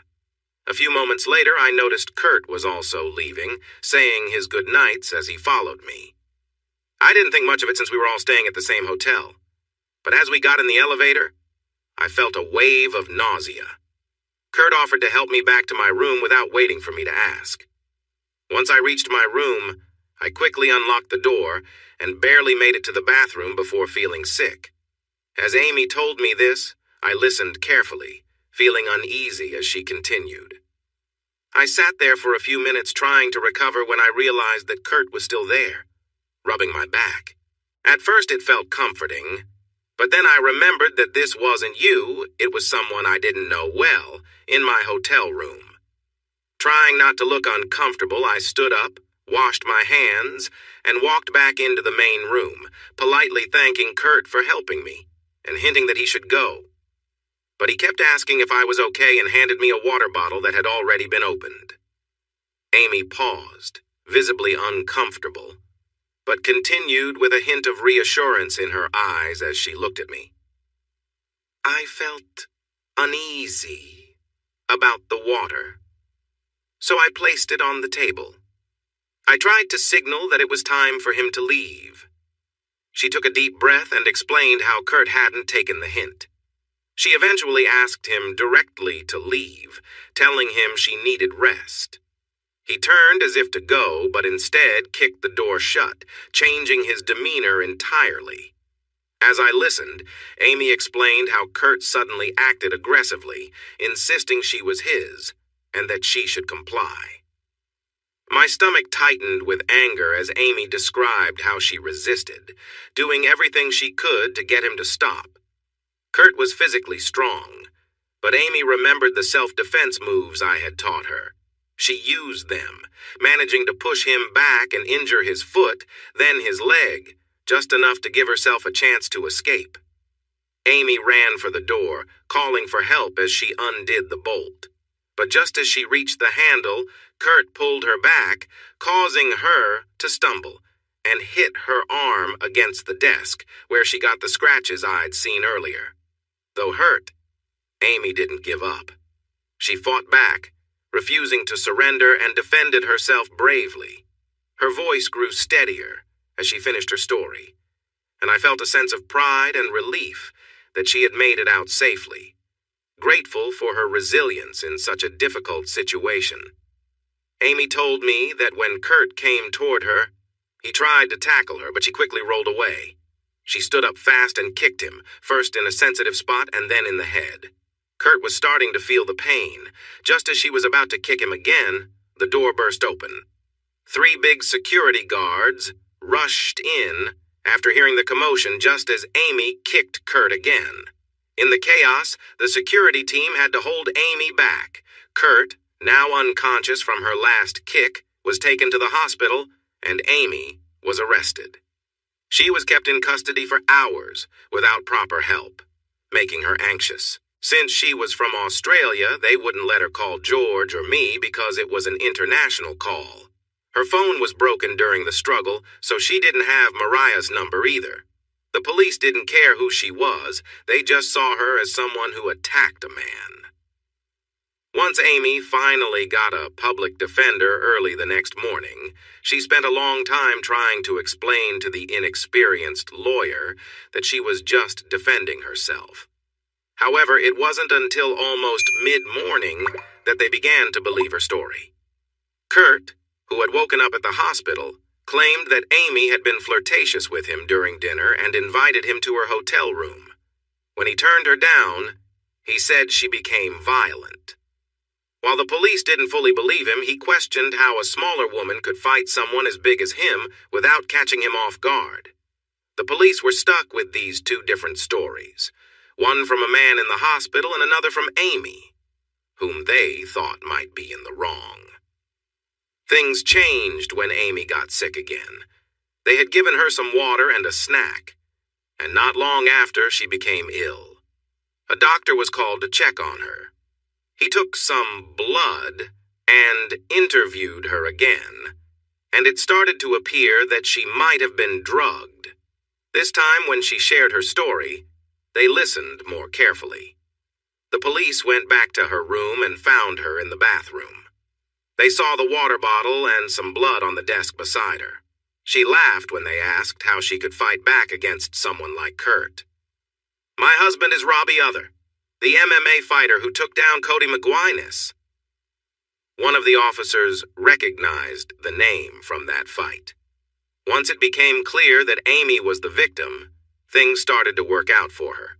Soon enough, her public defender made sure that Amy was released and taken straight to the airport. No one could reach me because the person trying to call had dialed one number wrong. Panicked and alone, Amy chartered a plane to go home but promised to come back for the trial. Just before she boarded, the police handed her a report. Kurt was arrested for a serious attack along with several charges related to drugs and intentions that weren't good. The test results they showed Amy indicated that she hadn't taken any drugs. However, she would have been in big trouble if she had drunk any of that water mixed with the harmful chemicals Kurt had put in it. "So why were you so sick, Amy? If he didn't drug you, could it have been bad food?" I asked. "That's the surprising part, sweetheart. It wasn't drugs or bad food when the test results came back." She told me, still sniffling from telling me the story. "They said I could have been in danger because I was throwing up since I'm pregnant." I sat there in shock for a moment, trying to take it all in. In just a day, my feelings had changed from worry to panic, thinking my life was falling apart again because I thought Amy might be unfaithful. Then I became concerned about someone trying to harm her. Now, I was learning that my wife was expecting a baby. I must have taken too long to respond.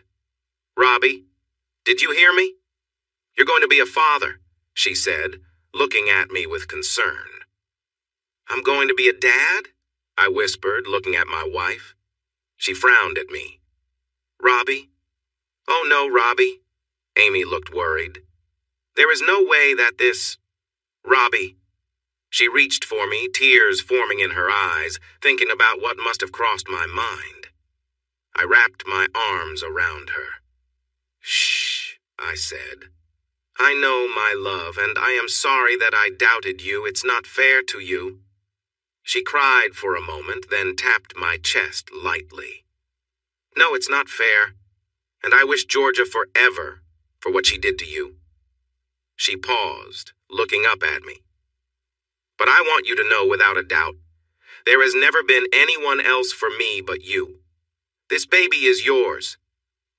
That night, we fell asleep in each other's arms, expressing our love for one another. I kept rubbing her belly, and we drifted off, feeling emotionally drained. In the morning, we shared intimate moments, then called her parents to let them know Amy was home and safe. We also called George, sharing a shorter version of what happened. By the end of the day, he had started legal actions against the production house and Kurt, sending 3 of his team members to New Zealand to handle things. "No more last-minute trips without me, okay, honey?" I said as we sat down for dinner that night. "I'm not going to be traveling at all from now on," she said, holding her belly and smiling at me. "Soon, I'll be as big as a barn." "And a very beautiful barn you will be," I replied, receiving a playful punch in the arm. In the months that followed, we were busy. The production house quickly fired Kurt, offering Amy and Al Rowe very good terms to settle things outside of court. Kurt was released on bail, but had to wear one of those electronic tracking devices. A few months later, we heard that he had been attacked, but the person responsible was never caught. As time went on, Amy's belly got bigger, and I enjoyed gently rubbing it every evening. Amy was busy with her job at Alro, but as her due date approached, I asked her managers to take on more of her work. Everyone who worked with her, including clients around the world, knew she wouldn't be traveling for a while. So they planned to come visit her in Australia over the next year, or to meet over video calls if needed. Alro Homes was also growing. With support from Alro, we added 2 more teams. It felt good to compete with my old job at Total Build and win 3 out of 4 projects against them. It made me feel like I was capable, and all the negative feelings my family had given me didn't matter. With so many changes happening, Amy asked Rain and Peter to sign privacy agreements a few months before our baby arrived. They were shocked to learn that their daughter was now very wealthy. They promised to keep this secret, including the news of Amy's pregnancy, from Georgia and my family. One warm August morning, as winter turned to spring, Amy went into labor. After a long 19 hours, my wonderful wife gave me a son. William Other was born, and I felt a pride I had never known. Amy was tired but happy to be a mother, and I couldn't have been prouder of her. In the weeks that followed, we got used to being parents, though sleeping was a challenge with our newborn. Darren and Tony became William's godparents. Then, unexpectedly, they moved to the Sunshine Coast to be closer to us. They surprised us again by announcing their engagement. The weekend they moved, we hosted a barbecue with Amy's parents while she lovingly cared for William. It felt comforting to have some normalcy, and I smiled a lot that afternoon, surrounded by family and friends. About 3 months later, while I was at the office, Cameron, one of our 2 salespeople, came in to see me. "Hey, boss, what's up?" he asked as he sat down in the chair across from my desk. I took a sip of coffee, fighting off sleepiness from being up late.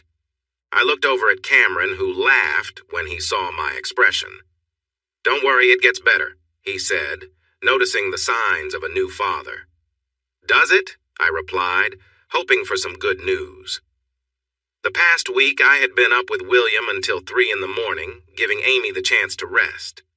She was tired from feeding our son and trying to keep up with work at Alro. I helped out when I could. I didn't mind changing diapers, but Amy was the main caregiver for our baby, and no one else stepped in. So, whenever I could, I let her get some sleep. "Not really," he chuckled, "but don't regret a single moment of it, boss. You'll remember both the good and the bad as they grow and learn to find humor in it all," he said with a smile. Cameron had 3 children with his high school love. "What can I do for you today, Cam?" I asked, shifting the conversation and taking another sip of coffee, feeling the warmth wake me up. "I have an interesting situation, boss. You know how we've had some success in camping products with those modern container designs?" "Yes. We've been doing quite well." "Is there a new client?" I replied, hoping for a good update. Cameron shook his head. "No. One of the salespeople from a company we've been beating reached out to me yesterday." I raised my eyebrows. I understood his expression, but he didn't realize it. "Go on," I encouraged. "Well, he called me like he was better than everyone else," Cameron said, sounding annoyed as he remembered the conversation. "He was trying to sell me on how their product is far superior, but he wanted to team up because we've been winning against them so often." I laughed, not needing to guess who it was. But I let Cameron continue. "Honestly, Robbie, the guy was quite a character. Still, I remembered what you always say about finding an opportunity in every situation. So, I invited him to meet you for coffee in 2 weeks to chat." I doubt anything will come of it, but who knows? Maybe they could help sell our products. Cameron chuckled while I frowned. He looked at me, noticing my hesitation. I stood up, walked around the room, and then turned back to him. Cancel the meeting, I'm not interested, I told him. Boss? Cameron looked surprised. Just to confirm, you're talking about Brad Other Jr. from Total Build, right? I asked. Yeah. How did you wait? It's them, isn't it? He caught on. I nodded. I hadn't shared my background, but the industry was small enough that rumors spread. Plus, the last name Other was hard to hide, so Cameron quickly connected the dots. Consider the meeting canceled.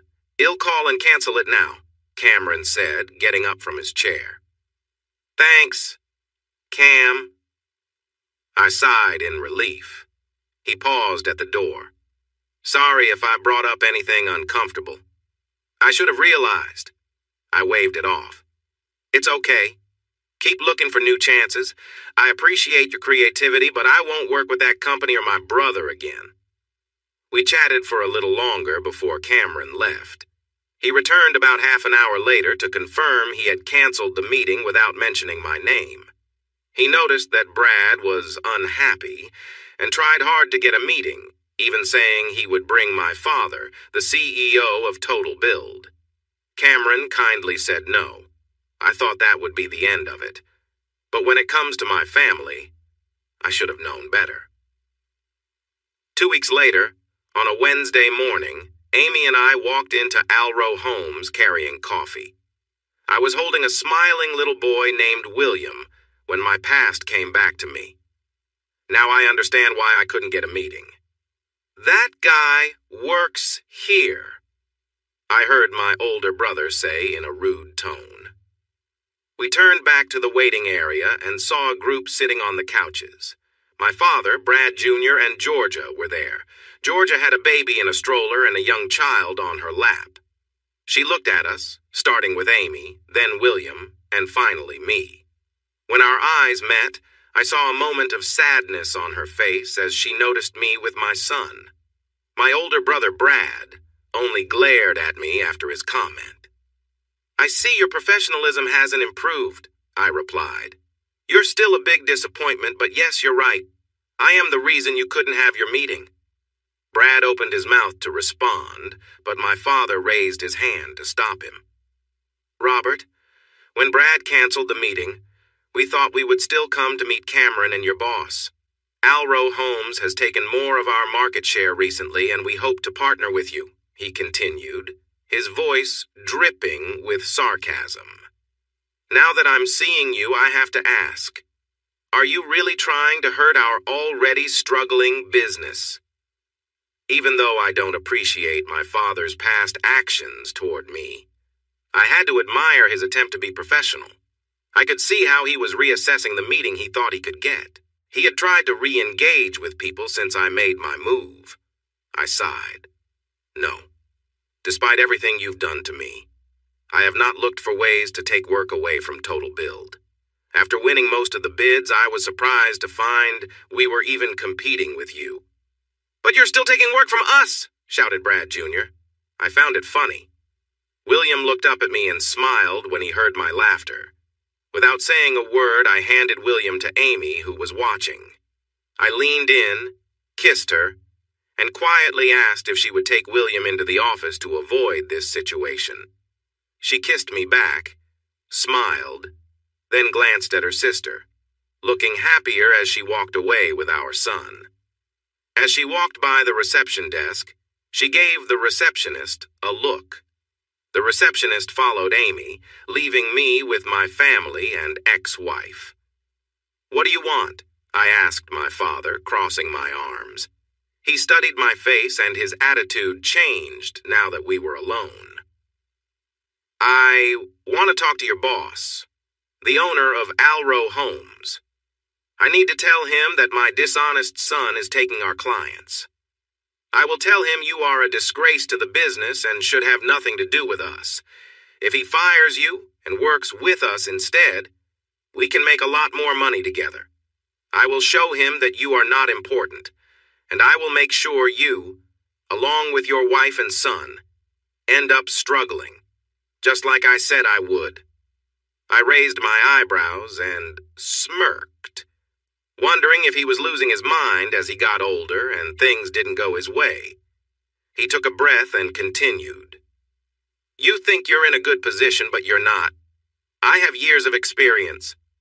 While you think your business is doing well, when I talk to your boss, I will show him that my experience and my team can outperform anything you offer. My father smiled like someone who was just holding on to reality. When I speak with them, they will see that everything you learned came from me. I can do it better and faster. I will make sure you lose everything, and Alro Homes will let you go. You will be begging for help from me again. His words were filled with passion that felt almost desperate. His hatred for me clouded his better judgment. So, I asked, if that's your plan, why do you think he'll let you talk to the owner of Alro Homes? I took a smug sip of my coffee. You have no choice, my father replied, smiling again. Now that I know you work here, I will start a campaign against you and make sure everyone understands who you really are. I laughed at him. So let me get this right. You're willing to lie and cause trouble just to hurt me? Do you hate me that much because I wouldn't agree to what you wanted? By the way, is that my niece in the stroller? Or does it belong to Chris?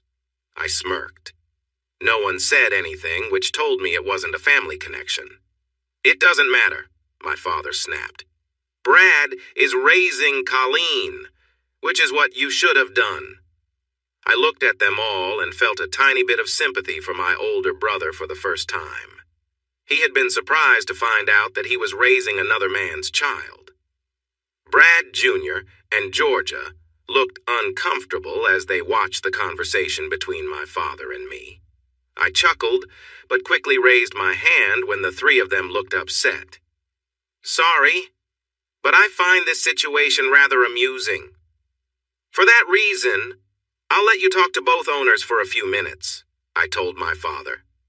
I don't think you will convince them with your obvious falsehoods, but it should be entertaining. Just give me a moment to set it up. I think they were not expecting that. Without saying anything else, I walked into the back office while they sat down, whispering to each other. They probably thought I would not agree to what they wanted. Inside the office, Amy was sitting in a chair, feeding William and chatting with Jenny, our receptionist. I told everyone to enter through the warehouse this morning since. Jenny glanced at Amy and then back at me, hesitating. Since your family is in the reception area, it's all good, Jenny, I replied, smiling at my wife. I've decided to let them spend a few minutes with the owners of Alro Homes. I told them they could explain why I should be fired for being incompetent, and why Alro Homes should partner with Total Build because of their experience. Amy looked at me curiously for a moment, then grinned. You're enjoying this, aren't you? She asked. Absolutely. I smiled back. Robbie, you know if we do this, your family and even Georgia might figure out what's really going on, she said with a frown. I sighed. Yeah. Brad probably wouldn't catch on, but Dad might. Are you worried about the secret being revealed? Amy paused to think for a moment. She adjusted her shawl, gently burping William. She shook her head. Now that we are married and have William, it's different, but even if your father makes the connection to Alro, he might just assume I worked there and used my connections to help us. Maybe, I said. Anyway, how about we get Cameron? He can introduce us. Great idea. My wife grinned. Just a few minutes later, Cameron came out, greeting my father, my brother, and Georgia. Moments later, Amy and I walked out holding hands, and the three of them looked surprised.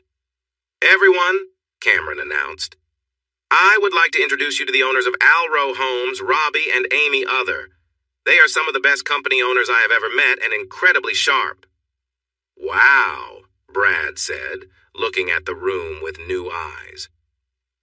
You own this place? How's that possible?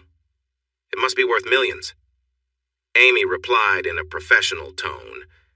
This facility is valued at about $2.5 million. Our other place is worth just over $3 million.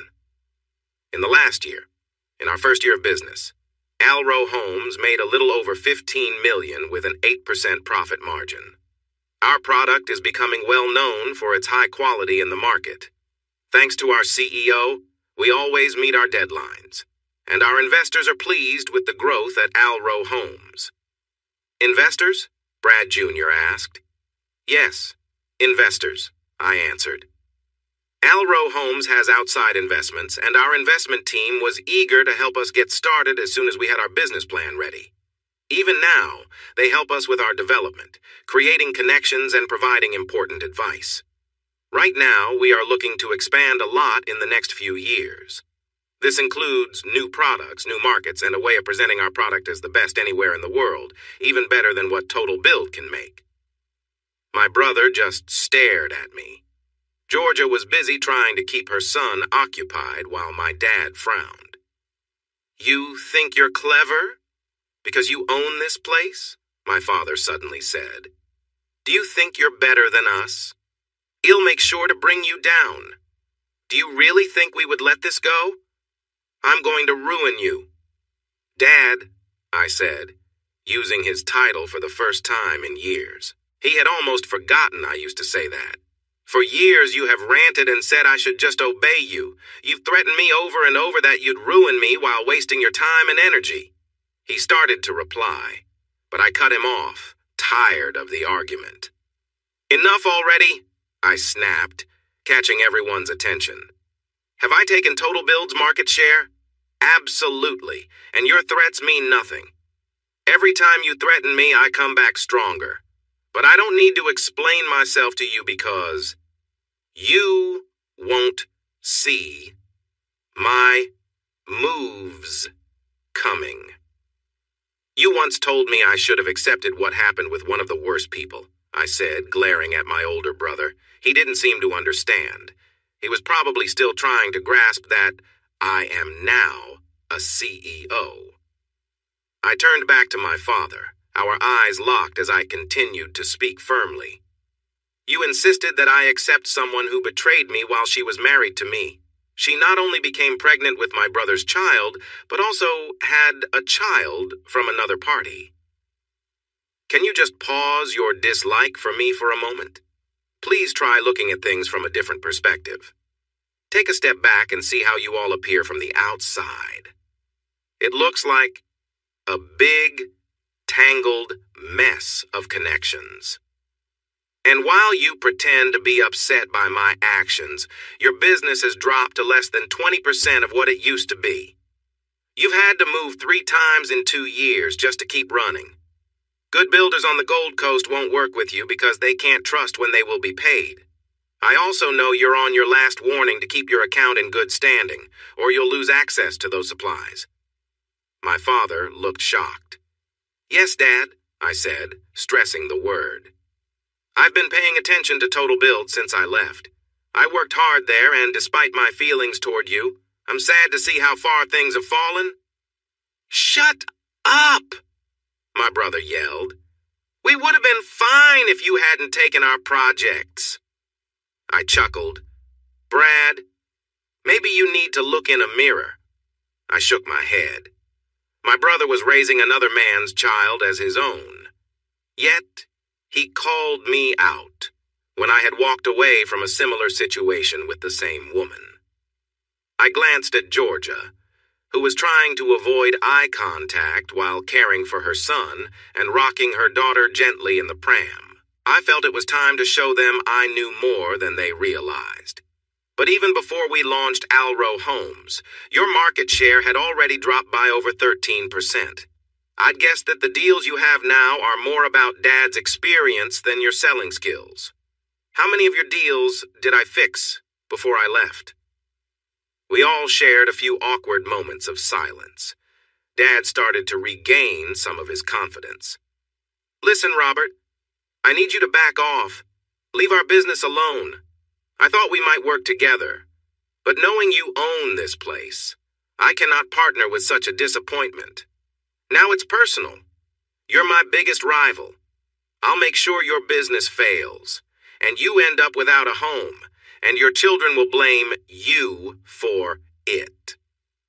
I shook my head. He was still not seeing things clearly. He stood up to leave, but wanted to say one last thing.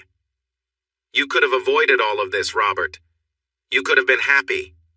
You could have been with Georgia and had a family by now. But instead, I'm going to make you suffer. He clearly didn't notice Amy and me walking in happily with William. I guess I started, but Amy raised her hand. Listen, Brad, my wife said, speaking up for the first time. You just threatened us again. You have promised many times. But look around you. You see what Alro Homes has become. You must understand our strength. We are 3 times bigger than Total Build was at his best. And that was when my husband worked for you, making your life easier with his hard work. You really need to think clearly. This is the second time I have heard you threaten us. You are already breaking a restraining order. Also, just so you know, our security cameras have recorded everything we talked about, and we will send it to our lawyer. I think you know George. My father paused for a second, recalling his last encounter with George. He did not do well. The court dismissed the case before he could even provide his side. Amy continued, her tone strong like a CEO. If we get even one threat, if Alro Homes feels unsafe or gets any negative news from somewhere, our investigators are very good. If we find that Total Build or you are involved, we will respond. You will regret it before you can even think twice. Don't challenge us, Brad. Now, if you'll excuse me, I need to check on our son and remind him how much we love him. She turned and kissed me. See you inside, dear. Cameron, let's let Robbie handle the trash today. With that, Amy walked back into the office with Cameron, leaving me with my family and ex-wife. The expressions on their faces were priceless. They looked like they were in shock. Well, you heard her, I said with a smile. Time for you to go. I was ready for anything. My father had a wild look in his eyes, and although my older brother was not the brightest, he also had a strange look. Dad looked at me for a moment, snorted, then turned and walked out without saying anything. Brad Jr. tried to mimic Dad, but then turned and walked away from me instead. I couldn't help but smirk, realizing even some people can learn.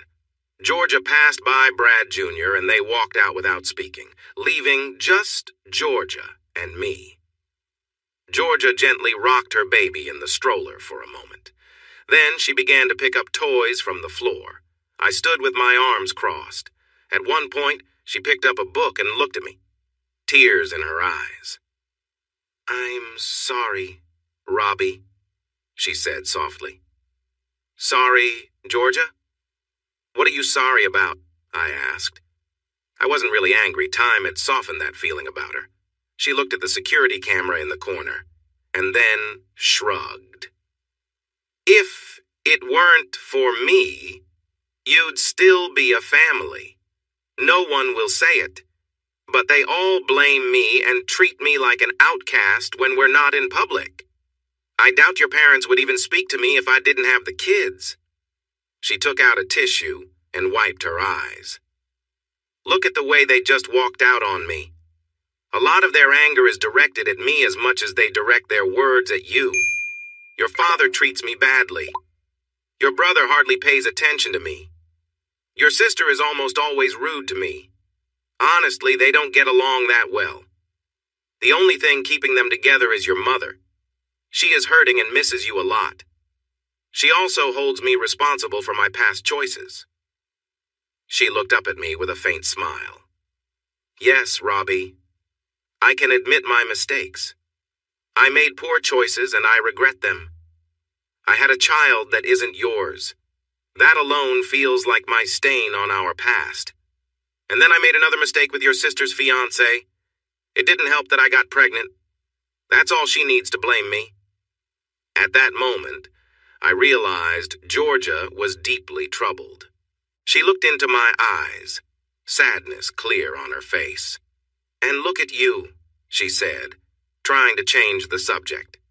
You're doing well in your business, better than your family's company ever was. You also married a wonderful woman, she added quietly. She paused, noticing I was ready to react. Yes, Robbie, I know Amy. She liked you from the start. It doesn't surprise me you married her. I understand that after I let you go. Tears were now rolling down her cheeks, but I just stood there, not reaching out for her. And you have your son now, Georgia said. I know I denied you that. But if it helps, seeing him with you this morning felt like a dagger in my chest. I know I should have shared that moment with you. But I was too wrapped up in my own issues. She sniffed, picking up the diaper bag and hanging it on the stroller. Robbie, I'm not happy. The only reason I haven't taken more serious steps is because of my children, she said, giving me a small smile. I feel miserable, except for them, and live in a sort of nightmare where everyone treats me poorly. If that gives you some satisfaction, then you can have it as a form of apology for what we've put you through. Georgia, I began, touched by her apparent regret. No, Robbie, she interrupted, raising her hand. I don't want your pity. I just need you to know. Your family is incomplete without you. I am nothing without you. She finished quietly. Don't let your father get away with anything. Even with Amy's warning, I worry that their anger towards you will blind them to the truth. She began to push the stroller towards the door and paused as the door slid open for her, glancing back at me. Robbie Other, you are the kindest man I know. You are smart, hardworking, and honest. My sister is so lucky to have you. She looked me in the eyes. Treat her well, Robbie. She may not always show it, but I care for her just like I still care for you. Then Georgia walked out of my life again. I must have stood there for a while before I felt Amy wrap her arms around me. She's right. I am the luckiest woman in the world. I turned and kissed my wife. And I am the luckiest man. In the following months, we heard some rumors about our business, and soon Total Build was trying to win every project we were working on. George quickly shut down the gossip because we knew its source. In response to Total Build's actions, I made sure that Alro Homes seriously considered every project that could compete with them. If there was a good opportunity, we went for it. Otherwise, we let them have whatever was left. We also had our first trip overseas since the New Zealand event and William's birth. He was mostly weaned, and I could give him the milk from the supply Amy provided. The night before she left, Amy and I spent a lovely evening together, falling asleep happily in each other's arms. William and I saw Amy off at the airport, and I made sure that her security was ready while she traveled. I felt nervous those first few days, and I think Amy did too. But when she returned 10 days later, we both felt a sense of relief. Amy shared that she became anxious whenever someone approached her while dining, but she was comforted by having security around. We often enjoyed quiet moments together, and I cherished the closeness we shared. One night we were filled with joy when we found out in early May that we would be parents again. We were thrilled, but Amy experienced a wave of different emotions during this time. One evening, she accompanied Darren, Tony, and me to one of my non-professional fights, After the match, she was very upset over an illegal move by my opponent and had strong words for him. Then she turned to me, reminding me to take better care of myself. Later, after Tony had calmed down, she was very sorry for what had happened. Later that night, while we were in bed, she tried to make it up to me in her own way. A little after 6 months into her pregnancy, Darren and I went to a training camp for a fight I was getting ready for in June. It was a professional match, and both Darren and Tony, along with Amy, encouraged me to participate. Amy wanted to make amends for her earlier emotional reaction during my last fight. I kissed Amy as I left the house with Darren for our drive to northern New South Wales, which took about 6 hours. Tony and Amy planned to spend time together since they were both expecting. Yes, Darren and Tony were having a baby.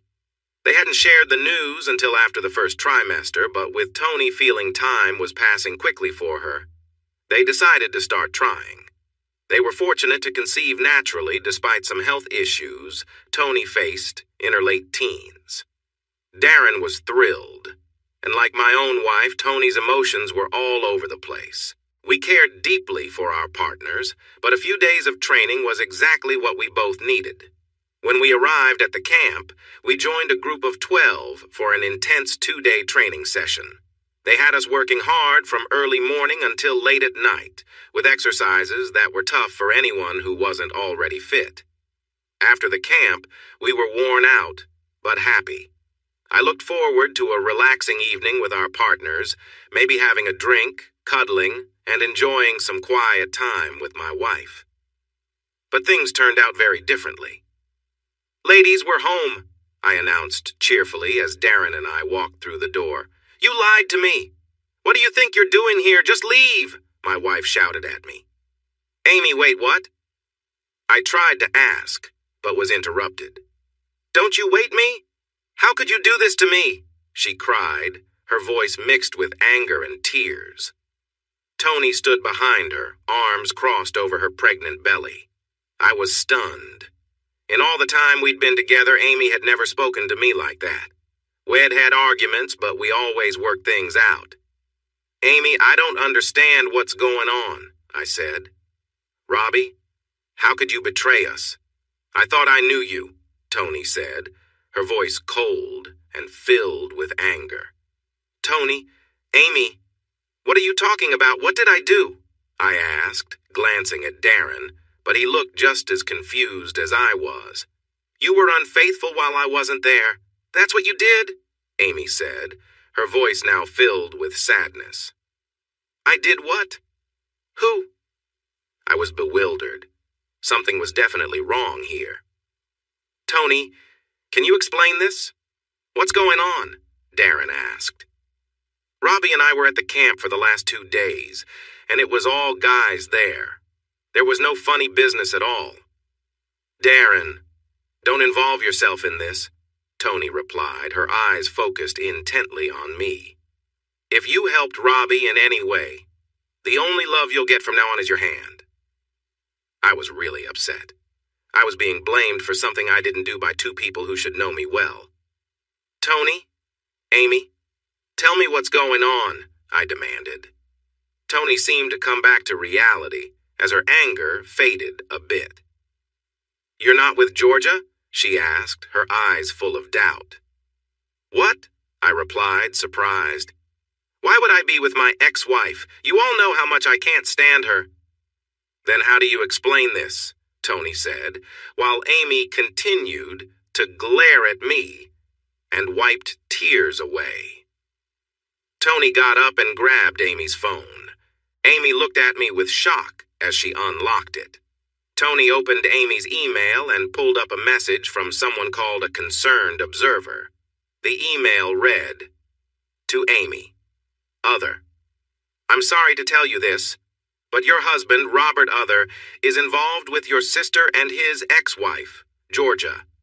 This has been going on since their visit months ago. I know this might be hard to believe, but they have been meeting often. Please see the attached proof. Yours. Sincerely, a concerned citizen. Attached to the email were several pictures and a couple of videos. They showed Georgia inappropriately and some images that suggested I was involved with her. One short video even displayed me with Georgia. The last picture portrayed us smiling together. Amy, I began. It's not what it looks like, right, dear husband? Amy snapped. Look, Amy, I can explain. I tried to explain. But Amy, in her upset state, wasn't listening. She only heard the usual excuses for cheaters, ignoring the truth. Is that you in those pictures? She asked through gritted teeth. Yes, but, I started again. Get out, she yelled. Get out! She broke down in tears. Amy, I called as she sank to the floor. How could you do this, Robbie, after everything? How could you hurt Amy? Tony said as Amy continued to cry. Tony, it's not what it looks like, I insisted, glancing at Darren. He was caught between the email and trying to support me. It's really not. I felt awful, sounding like a cheater even though I wasn't. Just go. Leave, Robbie, Amy sobbed. My world felt like it was crumbling again. Hey, everyone. Thanks for watching. Don't forget to subscribe and turn on notifications so you won't miss any of the exciting stories we have coming up. What do you think about the characters in this story? Let us know in the comments. We'd love to hear from you.